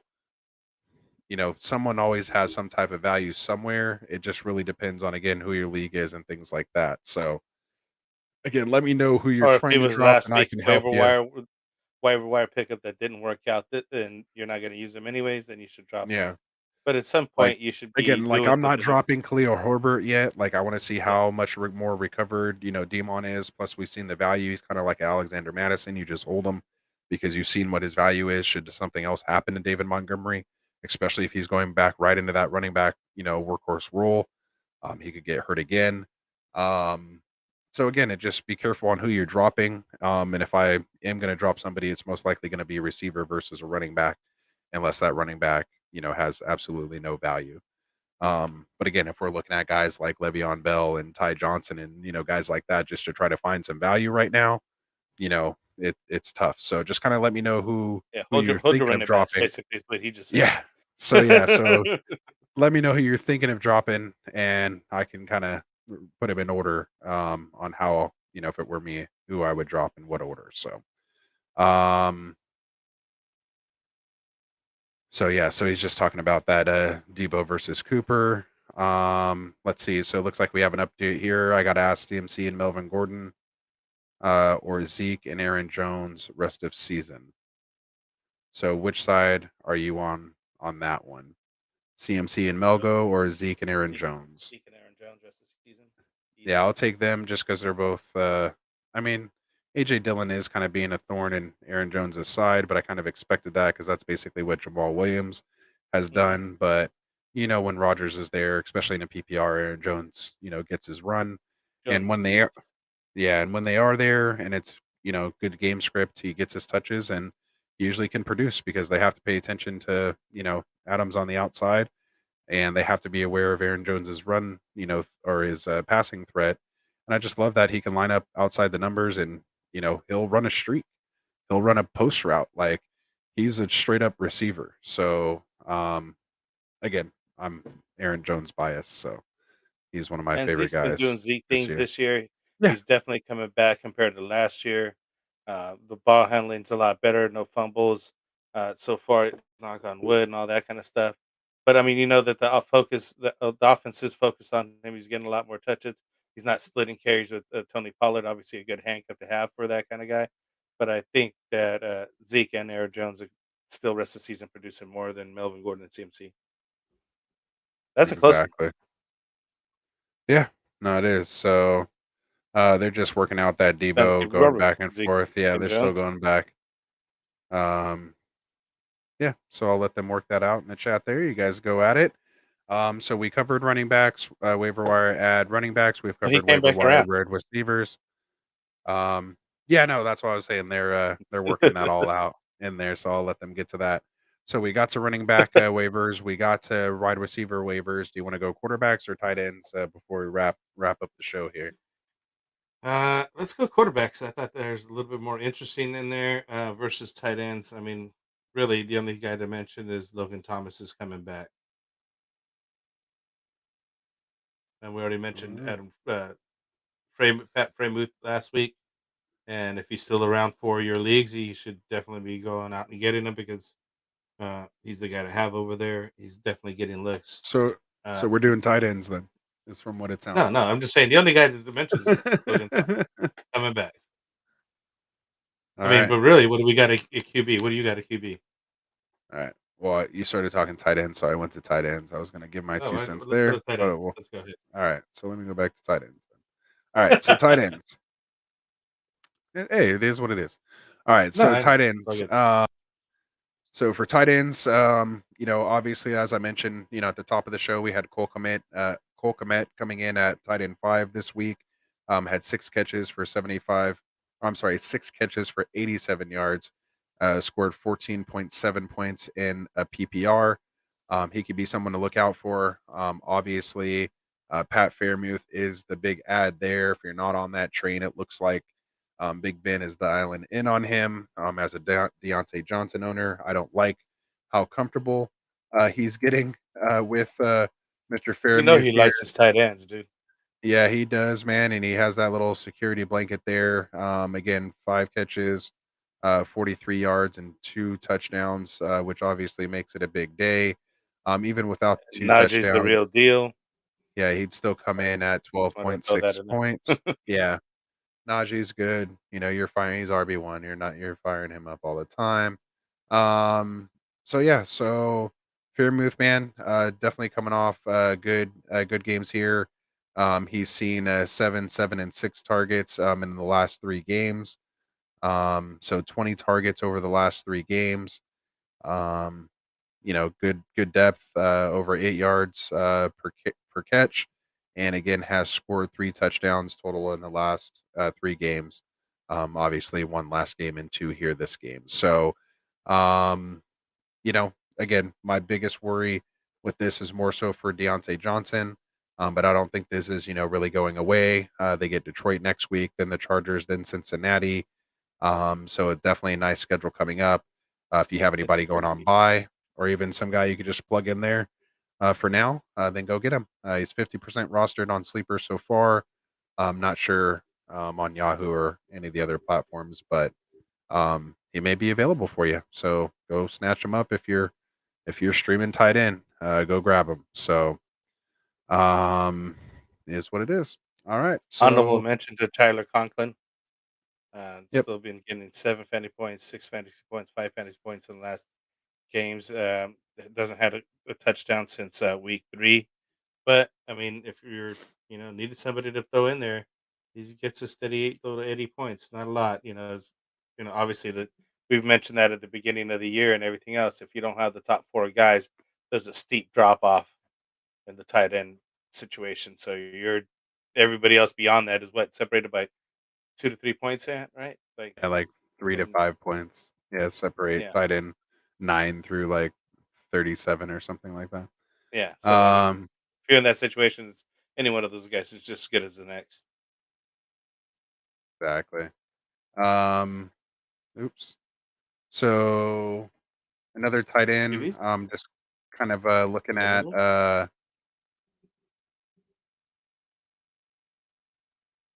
here we go. Ryan Griffin. Um, he had 7 targets here with Josh Johnson in this game. Only had 4 catches for 28 yards, but did score the touchdown.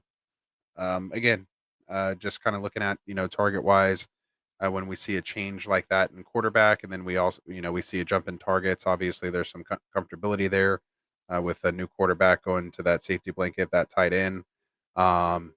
He's right up there with the same amount of targets as Kyle Pitts, Conklin, and even had one more target than Fiermuth and Goddard and Schultz, who were firing up every week as well. They came in with 6 targets each. So again, just a couple guys to take a look at. Otherwise, just kind of pick one and throw them in your lineup. So, all right, I'm good with that. That's enough. I Back think to I did talk. my.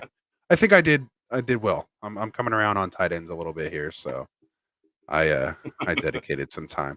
And Plus, you got a Cricket Man, touchdown. definitely not, man. This is not the show for kickers. You'll have to wait till Mike's here. He's here on Fridays. You can ask him your kicker questions, and he'll get into that, man. I've literally tried to Yeah, get this position he's a kicker eliminated out of himself. Fra- Frank's home league, and it's not happening. But you know, I don't like the kickers. But again, to each their own. Uh, Hey, kickers have been mattering this year. There's no, been they a lot have of misses, a a lot of lot of misses. misses this year. That's what I So mean. if you had some of the more consistent guys, it's actually been working out quite a bit.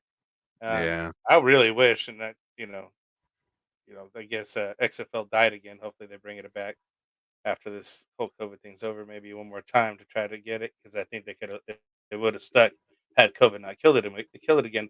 But I really reason I bring it up is I like the way they did their extra point situation, 1, 2, or 3 points, and I think it would be really interesting that the NFL ever did something like that. But I doubt that they would. But I thought that was way better than just having to kick an extra point. yeah. We'll see. Make it a little more interesting. I think moving it back And the definitely made it a kickoff little was more better, interesting. and the So kickoff was better too. yeah, for that XFL, that was kind of cool. Yeah, for sure. Um, yeah. So Jonathan is kind of saying the same thing I was. He's worried Pat is going to hurt Deontay. Definitely taking some targets away from that. I needed a big game for Deontay tonight to try to pull out a nasty come from behind, brutal, 1 point win, but didn't get anywhere close. So again, I'm just flipping the page. Put this one behind me. Dylan, this is the time. Don't wait till Wednesday for your waiver wire Oh, this show. yeah, Most that's waivers too late. process Tuesday night. So if you do have questions, ask them tonight. Or hit us up in the sleeper channel. If we don't get to it here on the show, and we'll help you. Leading up to your waivers being processed Tuesday night. I know there are some people that do Wednesday night waivers or every night waivers. But yeah, this is definitely the waiver show, the one to ask it on. So bring your questions.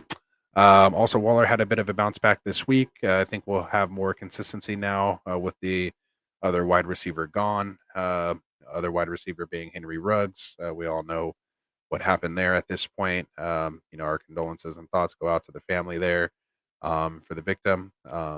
You know, I just wouldn't think tragic, it. I don't think tragic it has thing. so But much to do with what the wide receiver being gone. I think it has more to do with the new interim head coach putting in his stuff and getting things done for the team, and hopefully they can continue to do some consistency over there at the Raiders. But honestly, personally, I wouldn't be messing with any of them. Yeah, I'd take Waller. He did have the most targets this week with 11. Did catch 7 balls for 92 yards. Definitely, why we were drafting him. Top three. Maybe even top two. Right behind Kelsey.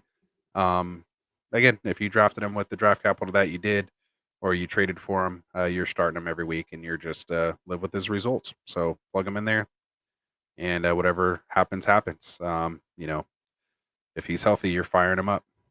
He's one of those guys that can win you a week. Complete positional advantage there. So should I like to move Deontay before it's too late?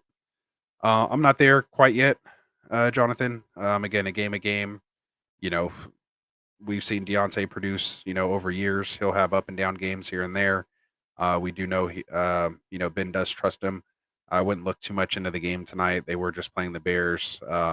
They came back and gave him a little scare there at the end. But I think if it was a closer game script, and they needed to throw the ball, more than they did, we know Deontay is going to get his fair share of looks. So, and again, he's not like that overpowering, type Devonta Adams type wide receiver.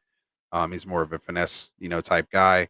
So again, defenses are trying to take him out. That's why we're seeing targets go to Claypool and Fairmouth are going to eat if they're taking out Deontay. So they're going to have to pick their poison. Deontay will still have his games.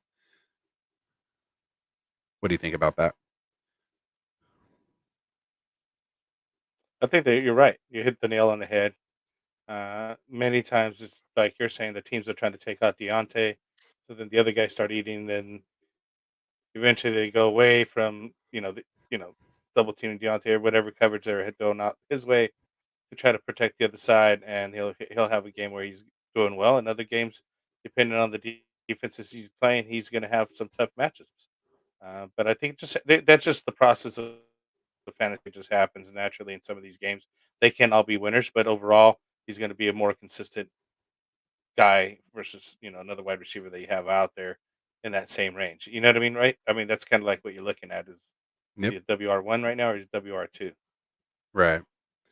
I mean, I think he's still definitely WR2 that has potential, finished top 12 any given week. So it's there. Yeah, get you LeBron's some brain WR1 says numbers. CMC. Which side of this trade would you like, CMC and Sanders or Cook and Keenan Allen?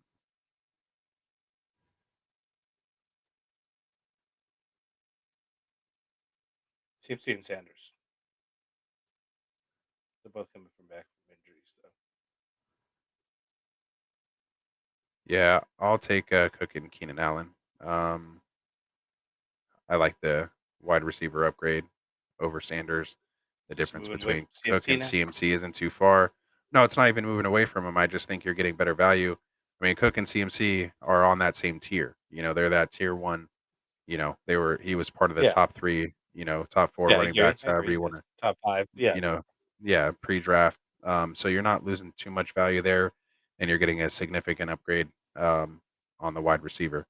So I'll take uh, I'll take the Cook and Allen side. Tycoon agrees. You're saying go CMC and Sanders, right? And I know you're big on Sanders, so that's good. I like it. Boardroom saying I wouldn't look to move Deontay, though Jonathan, no. So I'm saying I still want to wait as well. So okay, just want to make sure this week really put my nerves on high alert. Yeah, don't this is the overreaction show, but try not to overreact. That's why we get it all out of our system here on Monday, so that we can go into a clear head on Wednesday when we start tinkering with our lineups and start processing, our waiver guys, see the dust settle. Take advantage of the people that are panicking. Don't be one of the ones that are panicking and start trading somebody that you don't need to trade, and then you realize, I shouldn't have done that. Guys are allowed to have bad weeks. They're not robots. These things aren't predictable. You're looking for that, consistency across, the end of the line, and you're obviously trying to predict. But he's a guy who's getting high volume targets in an offense that we know, throws. Um, Again, and I mean, if you can find something better out there, great. But if not, he's still a good guy that I like. I like to have. just kind of word of the wise on everybody there. I have one, maybe, I guess or I was anything always else? thrown off on that last one too, because I was always looking at Sanders, and I mentioned that Sanders is coming back from an injury, so I was thinking the running back. But obviously, Oh I no, guess it's a Manny running back wide Sanders. receiver situation over there. Yeah. I still like Oh yeah, Sanders you too. got that confused on the last one too with Dalvin Cooking versus Cooks. Yeah. I don't know. I just when I see those trades, I just kind of assume that's what they're doing. Or else it would be Yeah, completely lopsided and it would or lopsided and it wouldn't make any sense. But anyway, Dylan's saying I but have that's why I one, was maybe. thinking the lopsided side. Yeah, you're like, I'll So it definitely made sense take the to other me at that side point. for sure. You know what I'm Nah, saying? I try to be realistic with it. I Yeah, have yeah. one, maybe No, I get two you, sir. spots open. Yeah, no, it's good. I'm looking to drop either Mike Davis and or Van Jefferson for Fairmouth, Ramonde, McKissick, Singletary, or Freeman. Who should I drop and who gets picked up? So his drop candidates are Mike Davis and or Van Jefferson. Who basically pick two of all these guys: Mike Davis, Van Jefferson, Fairmouth, Stevenson, McKissick, Singletary, or Freeman. So my first thing is I always So I go would for drop. potential year long. So right out of the gate, I would probably, and again, just based on how deep wide receiver is, I would drop Van Jefferson for Fairmouth, just because of the positional advantage you can gain with that. Um, Again, depending on who your tight end is. I mean, if you I have was like gonna one of the say that. big three, yeah, if you have one of the big three, you're probably not trading him or needing to pick up Fairmouth. Yeah, but I In think he that put the tight case, end in there because he probably has a tight end he's the best situation he can player. improve. Yeah, I think out of all these guys, the other one's McKissick. He shouldn't belong out there as well. Yeah, I think I'd much nice. rather have Yeah, McKissick over Mike Davis in a full PPR. So those would be my two. And if we have to eliminate Fairmouth, and I had to go with one of those other guys, I'd probably go Freeman, just because I think out of these other guys, he has a chance to potentially lead that Baltimore backfield if he keeps playing well. Just depending, we don't know what's going to happen when Latavius Murray gets back. I'm So not worried about Latavius Murray. He's always been yeah, I mean, a backup anyways. he had the Freeman rule before he got hurt. So, that's just kind of how I feel on that. So that would be my order, Dylan, Fairmouth, McKissick, Freeman, then You Singletary, see then Freeman higher than Stevenson, Belden? then Davis, then Van Jefferson. So I guess I would take all four of those or five of those guys over the two guys you have. Go ahead. What'd you say? Say that again. So you like Freeman over Belden? Yeah, I think I like Freeman over Bell, and weirdly enough, I even like Freeman over Mike Davis. Honestly, I probably would not touch either of those two guys. I'd probably just leave that, spot open. um, just to kind of have someone to move around if I really needed to. But our league's a little different because we have limited moves, so we can't just be making moves willy nilly. So a lot of the times that's why I'm always running with maybe two empty spots, just waiting for, someone to pick up just so it doesn't waste my moves, especially since you didn't adjust them for this extra week this week. So you got to be even more careful. I'm not trying to get, That doesn't need to be adjusted. I'm not trying It's to fine get the way caught it up is. at no, it needs to be adjusted. No, it's perfect. It absolutely needs to be Works adjusted, just but fine. It works just fine. we'll work that out later. If you could rank the waiver wire guys by importance of pickup, what would they be? Thanks, guys. So who would be your number one waiver ad this week? But it depends if they have them available, Out of the right? guys we're talking, well, we didn't really finish our quarterbacks. Do you want to throw those in there really quick before we finish? When we can kind of finish that up. Well, we'd Oh, be talking here. Teddy Bridgewater, decent game. Um, I mean, Ben Roethlisberger's out there. Mike White again because uh, Darnold got hurt again. I'd like to really see want Mike White, but I don't know the situation here with Jimmy G and Trey Lance. Trey Lance would be the number one then, or, right? Or is Jimmy G playing? I'm not sure. yeah. I mean, for now, Jimmy G's still playing. Nothing happened to him this last week. It's just a matter of if they think they're out of it and want to start getting Lance work, they could switch over to him. Really at any moment. But you know, Jimmy G gives us the best chance to win. I think right now. So again, I think Stick with until that we're plan again. mathematically eliminated, I don't think there's any reason or need to change. And for fantasy purposes, you know, as a Debo owner and as a Mitchell owner, I would prefer to have Jimmy G at the helm.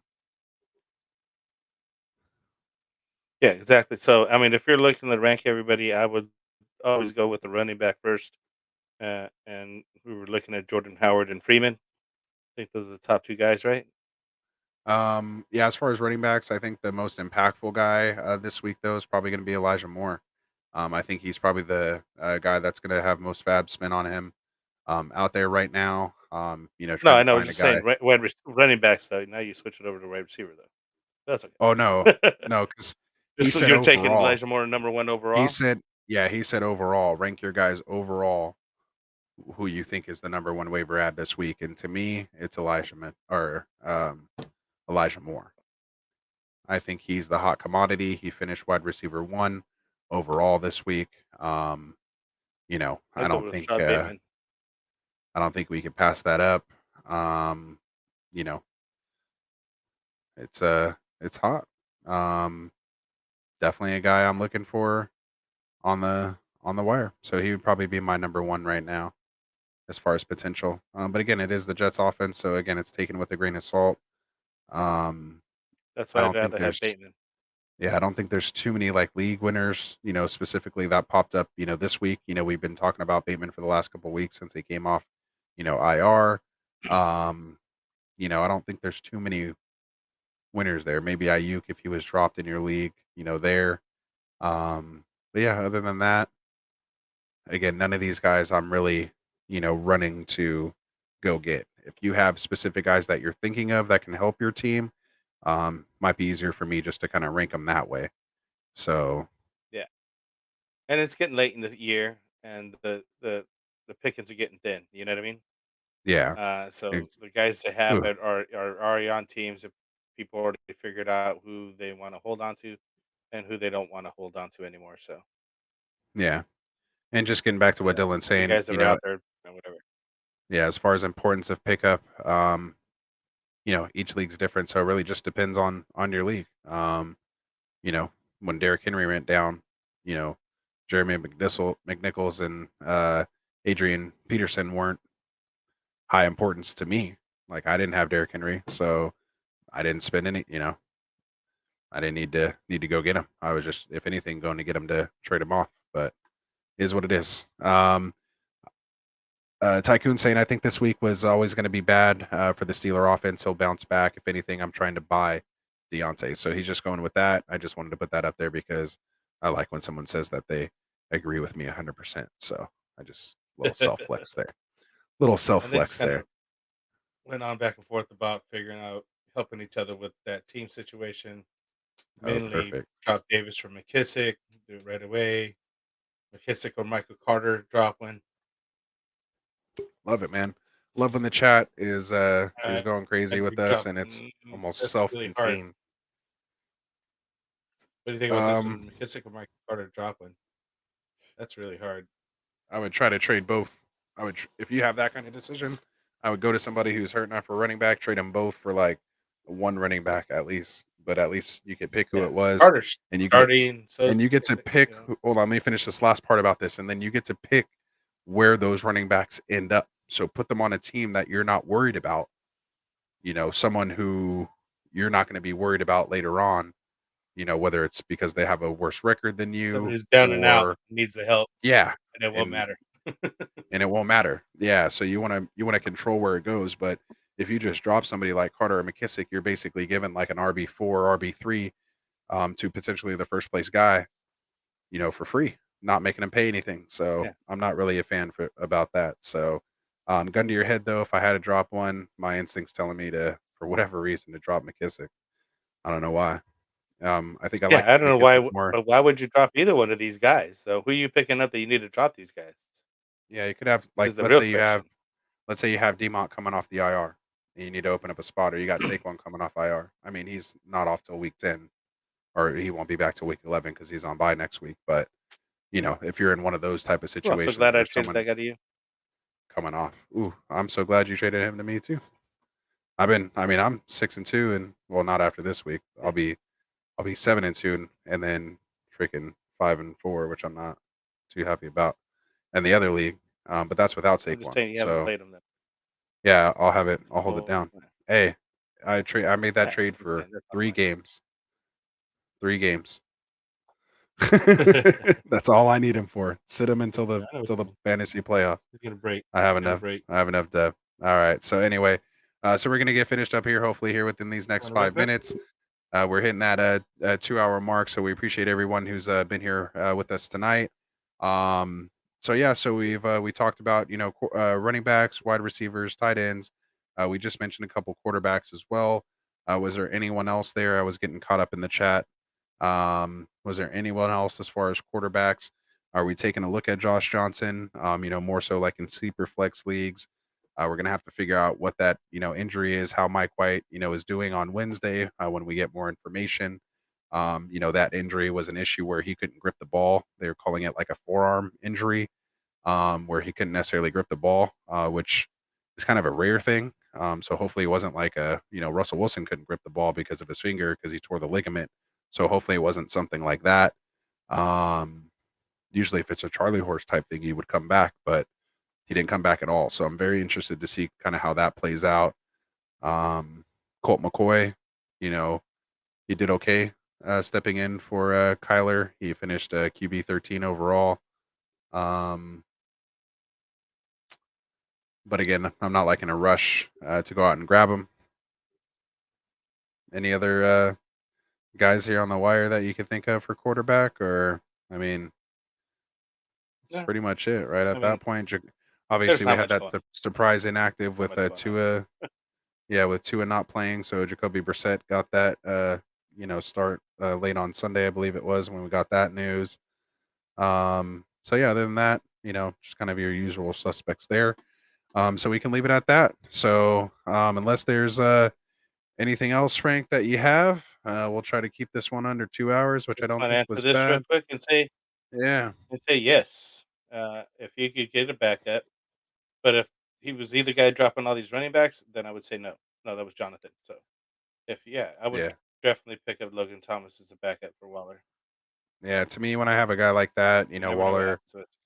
No, I believe Waller's past his bye week. That's what you save your fab and your waiver claim for. So you could take chances like this. I'd much rather keep a running back or a wide receiver off someone else's team versus keeping a tight end off their team, especially when you have Waller. But again, totally up to you how you want to build your roster. But for me personally, I don't like carrying 2 tight ends. That's just me. Unless I'm in a situation I have now where I have Kelsey and Kittle. That's the only time I'll carry 2. But I'm literally do not expect one of those guys on my team by the end of the week. So if you are listening to this and you're in the league that I have both Kittle and Kelsey, send me an offer. I want to move one of them by the end of the week. Best offer takes it. One of them will be moved. All right, guys. Good night, guys. Well, I think that closes it up for us tonight. Have a good night. Thank you all for watching. Please like and subscribe. Check us out on Underdog Fantasy and all the subs that we get. We're getting $1 to St. Jude's Children's Foundation. Absolutely. Do you hate sick kids? If you do, donate $1. Hit the subscribe button. We'll donate the $1. I think I only messed up the second part of it that time. All right, Frank. I appreciate it. Good night, guys. Thank you. Good night.